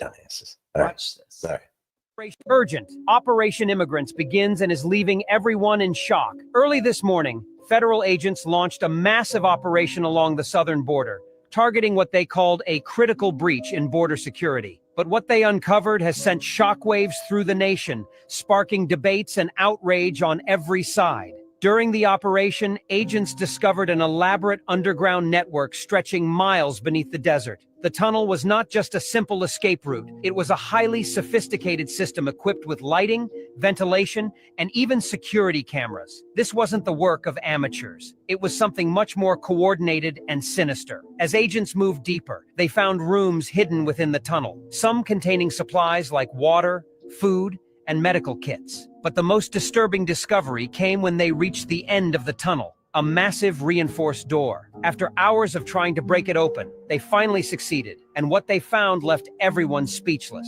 Inside, there were documents and maps suggesting a much larger operation involving multiple countries. These findings have raised serious questions about how this network came to exist, who funded it, and what the ultimate goal was. Was it simply about immigration, or was there a more dangerous agenda? The government has yet to release all the details, but the implications are massive. What is really happening behind the scenes? Is this just the tip of the iceberg? Comment operation and follow for part 2 of this shocking story. Thoughts? All right. So the tunnels have been around for a long time. People have known that. The government has known this. The military has known this, and it can easily be dealt with any number of the things that we had back in the 90s, right? So it shows that it's been allowed to persist. But if they did, and I don't know what would take them hours to break down a steel door. You just throw some C4 on it, poof, it's done. And I would be surprised if the military wasn't involved as advisors at the very least in this kind of a house cleaning operation. But it's part of an exposure, and it's not on the mainstream news. But then again, the legacy media is dead. They think that nobody watched the election or the inauguration because they weren't watching on their channels, right? Yeah. So it's the legacy media still thinks that they control the narrative. We know that they don't because they don't know what the hell they're doing. And so many people have left them. So the real information is found on TikTok. Now, the reason why they want to get rid of TikTok and they want to get rid of Rumble and Pilled and all these other places. But the information's still coming out. And the information, again, as long as we're talking about it, won't have a choice to be hidden anymore, and the legacy media will have to respond to it, therefore making the normies open their eyes, and just kind of peel their eyes open and make them watch is really what's going to be happening. So hearing about these tunnels, hearing about all of these maps and everything, that's great information that can easily be turned into intelligence and then passed on to the pipe hitters out there. They're going to be, cleaning house.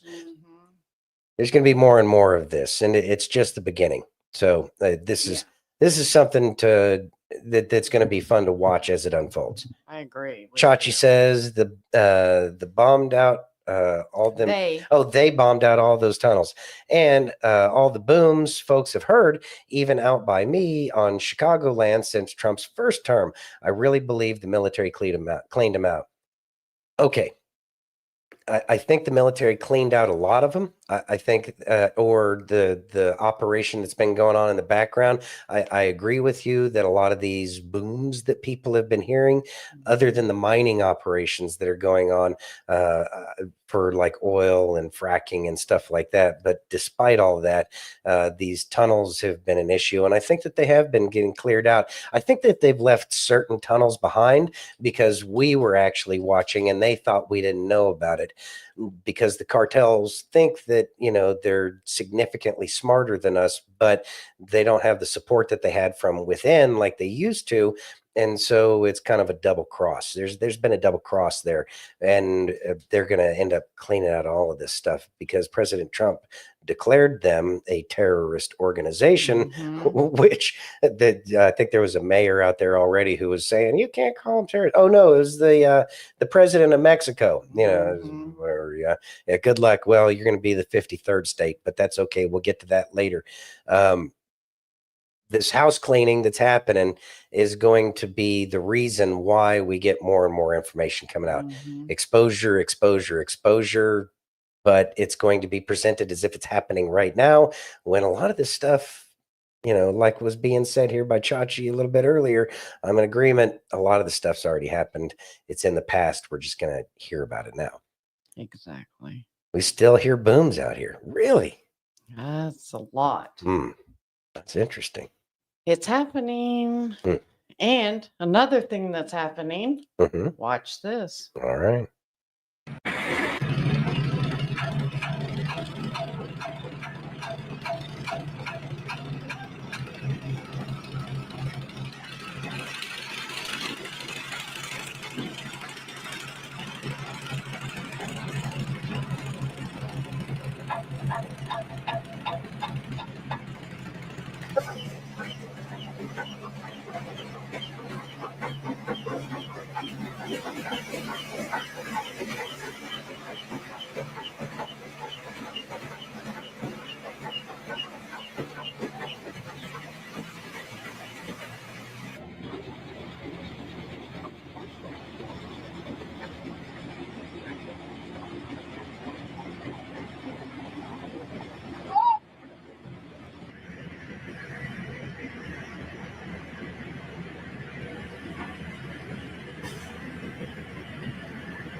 So they've already started finishing the wall. And that was a great idea. Spraying olive oil on there. Man, ain't nobody going to be able to climb it then.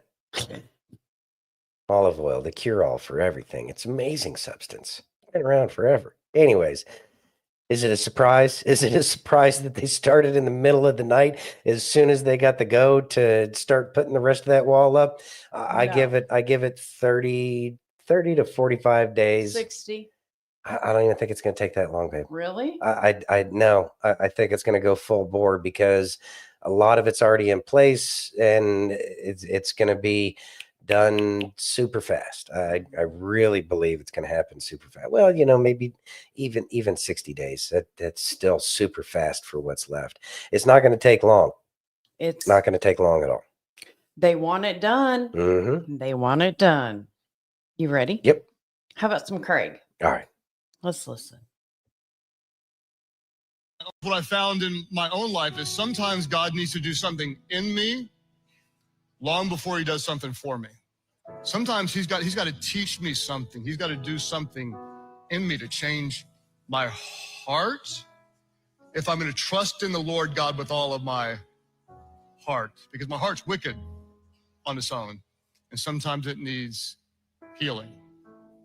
Maybe there's somebody here, God wants to do something in you before he does something for you. And so if you're waiting or if you're sobbing and you go back and worship the Lord once more, how do you wait well? How do you wait well? One of the most helpful things for me, I've got this journal. It's a 5-year journal. One of the reasons why I have it is because you only have to journal a little bit. That's a day right there. And whenever I go back and look at previous years on the same day, I see all of my prayer requests. And what happens is on August the 10th in 2017, I was worried about something and not trusting God with it. A year later, I can see that God was actually faithful. And year over year over year, I see the faithfulness of God. I never know on the day of, but a year or 2 or 3 years later, I look back and say, oh, God, I still may not understand, but I see your goodness. I see your faithfulness. Because God has been faithful in the past, we can trust him with the future. His word is true and he is always faithful. Thoughts? All right. Before we can receive any of the blessings that we want, we got to go through the lessons. And that's kind of what he's talking about. To get the blessing, you got to go through the lesson. And that lesson is usually to right our heart, to take the impurities out of it. And it's one of the reasons why I kind of struggle with talking about using your heart, because our hearts can be very corrupt. And so they got to be cleaned out.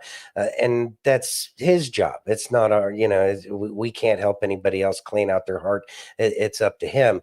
And so once we understand that to receive the gifts in life that we want, that we have to do the growing, it helps the process along a lot easier.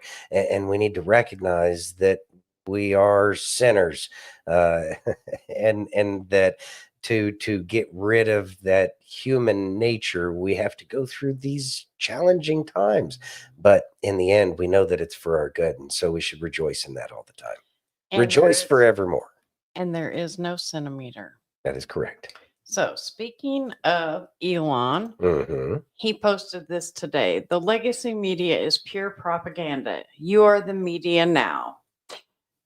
Libs of TikTok said, can someone direct me to the articles where the media expressed outrage over this? Can't find any. Thoughts?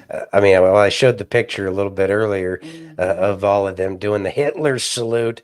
Or maybe we can just, get over it. But at the same time, I honestly believe all those clowns are their own version of Nazis, and that they were probably literally Marxist, doing, fascist, some Fourth Reich kind of crap. Exactly. You ready? I got President Trump talking about California and North Carolina. All right. We're going to take care of Los Angeles. I'm going there. I'm going to North Carolina, which has been abandoned by the Democrats. And I'm going to North Carolina, very importantly, first. I'll be there on Friday. And then I'm going from there to Los Angeles.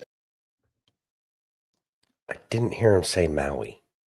He didn't say Maui. He said Los Angeles and North Carolina. Right, which needs to be dealt with, but I certainly hope we find out about Maui. So it kind of makes me wonder why he didn't say Maui. And not to take away, I am truly appreciative President Trump is going to be going to these places. Makes me wonder why he didn't say Maui. Are there going to be some other things that we find out? You know, we heard about the boondoggle with FEMA staying in the fanciest of most fancy hotels In Maui. in Maui, and they weren't staying at the Motel 3 because the Motel 6 is too expensive. You know, they were, you know, kind of they were living the high life. So I'm kind of wondering if there needs to, you know, be some exposure in Carolina and California before we can get to the house cleaning in Maui, because we understand, just like in LA, and I think that that's going to be one of the exposures also with the Carolinas and the lithium, or was it the lithium? No, it was the quartz. It was the quartz that's in the ground that can only be found there. In North Carolina. In North Carolina. And so that those exposures, the 15-minute cities in LA and the quartz in the Carolinas, will then point to the very personally greedy reason why they murdered all of those people in Maui with the fires, so that way they could have bigger, fancier houses and bunkers, so that way they could feel safe underground. Anyways, Chachi says he sent Ivanka to Maui a while back. All right. Wendy says, I wish he had went there as soon as he was sworn in, to be honest. Yeah, I get it. To North Carolina. Yeah, I get it.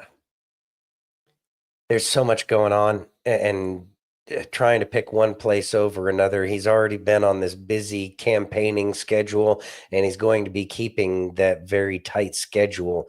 It's how do you pick which one's first, right? And it's just, this is where it's at. But I can assure you that everything is going to happen as part of a pre-planned concept, step by step. And then it will all make sense on the back end of this. Oh, this is why he did this first, because if he would have said this too soon, then people would have, you know, not taken him seriously or something. It'll be apparent in the future. I hope. Are you ready? Mm-hmm. Let's listen. Did you notice Kamala Harris's peculiar expression when Carrie Underwood sang a cappella? But one move by Carrie afterward left Harris utterly embarrassed. According to the original plan, Underwood was set to perform first after Trump delivered his inaugural speech, singing the song America the Beautiful. However, the music malfunctioned at that moment, causing a wave of panic among the crowd. Underwood quickly realized something was wrong, and after an awkward minute of silence in the hall, she began improvising, singing America the Beautiful a cappella. Politicians and socialites in the rotunda joined in, and the atmosphere immediately came alive. Upon closer observation, during Underwood's performance, Biden and Harris's expressions were notably different. While everyone else was singing along, Harris displayed a mocking expression. Some speculated that, with the support of many celebrity singers, Harris might have looked down on Underwood's performance skills, or perhaps Underwood sensed Harris's unfriendly gaze. After finishing her performance, Underwood shook hands with Biden, Trump, and the new vice president, J.D. Vance, but she completely ignored Harris, who stood nearby. Both Trump and J.D. Vance praised her performance. After attending this inauguration, her singing career is bound to reach new heights. Thoughts? Well, we kind of talked about the whole thing. I think that one of the band members fell out or something, because they started to play and then all of a sudden it stopped. It just went It silent. wasn't a speaker. They had bands there, the traditional inauguration style, not digital, modern. Oh, play it on the speakers kind of thing. She did an amazing job. She understands performance and that the show must go on, and the right things happened. I know that there's going to be hiccups everywhere, but this was just a hiccup, and it was dealt with fairly well. I don't even know why it's an issue. I guess because it did get a little awkward there for about a minute. Yeah. Whatever. Like everything's going to go perfect. Exactly. Doesn't matter how many times it's practiced. Right, Something's going to happen. You can't plan for everything. Yeah. You can just hope that it goes off without a hitch. I mean, even like at the Marine Corps ball, there were things that happened. So Yeah. Every plan gets thrown out the window at first contact. yes. Yeah. Yes. You ready? Mm-hmm. Listen to this. Okay.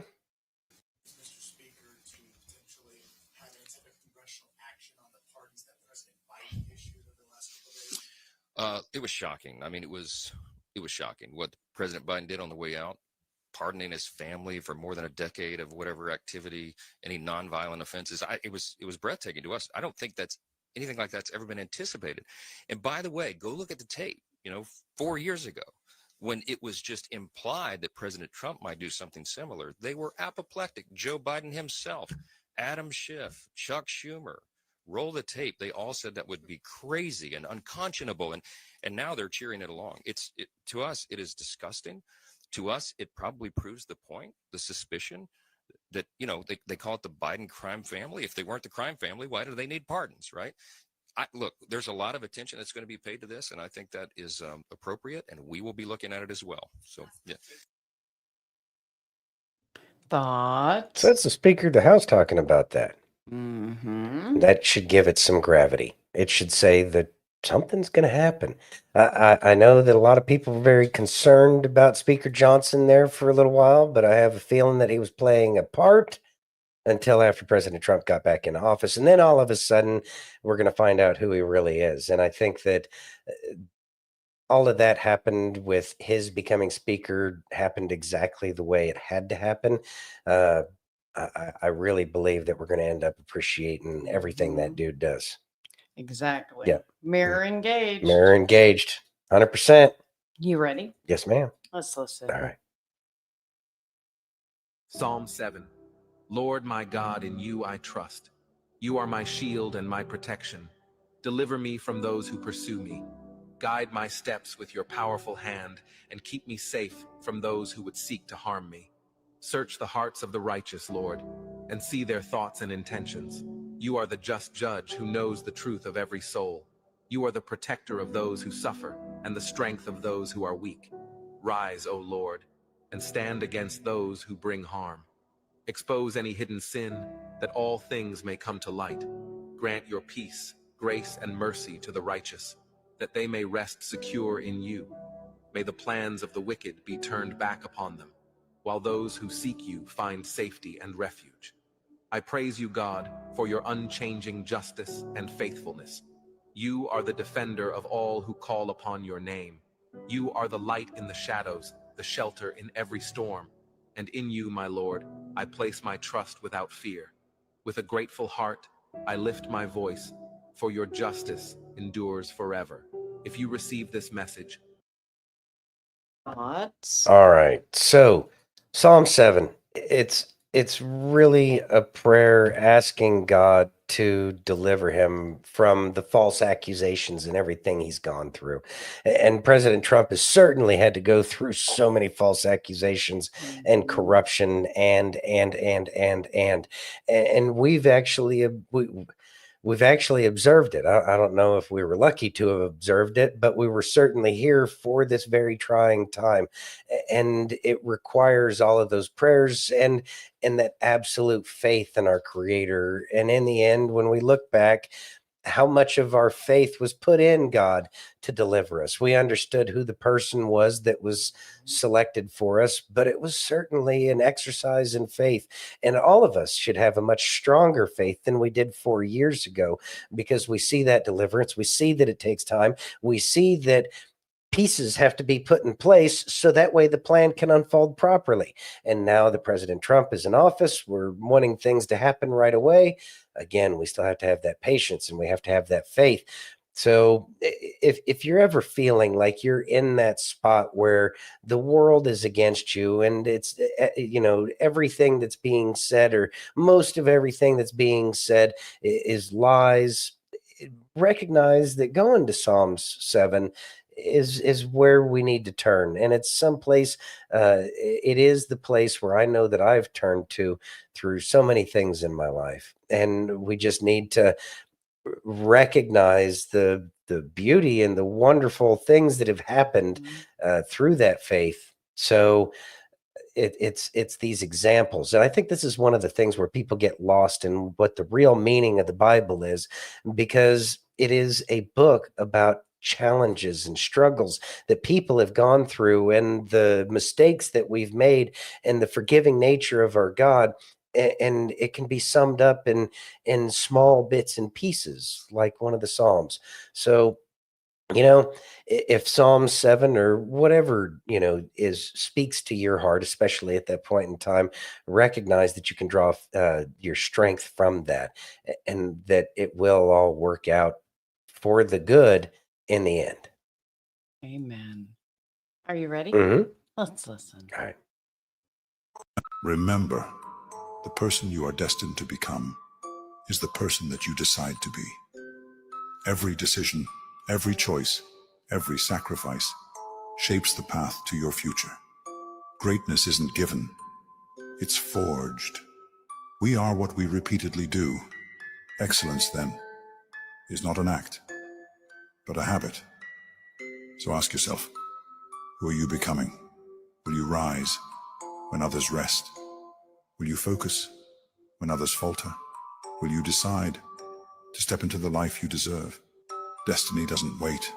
It's earned with every choice, every action, every day. The world will ask you who you are. Answer loudly. The only limits are the ones you accept. So decide now, who will you become? All right, Kay. Thoughts? The only limits are the ones that you accept. Remember that. That is so important. Also, no one can take away your joy, your happiness, or love unless you let them.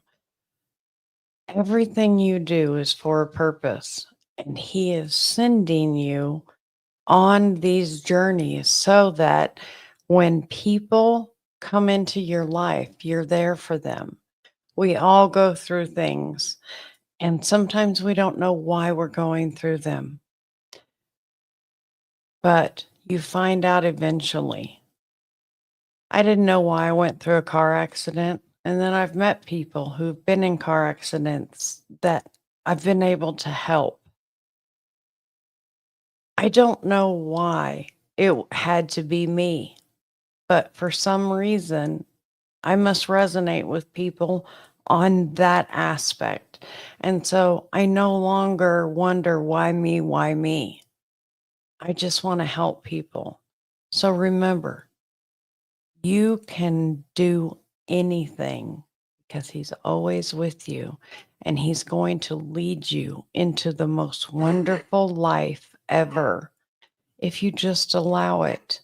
And remember, no one can ever take away anything from you because He's always there with you. The only time they can take away any of it is when you allow someone to take it away from you. Seasoning? No, ma'am. Beautifully said. I'm back up stuff here and still trying to get rid of this. Whew. All right. Anyways, thank you. All right, everybody.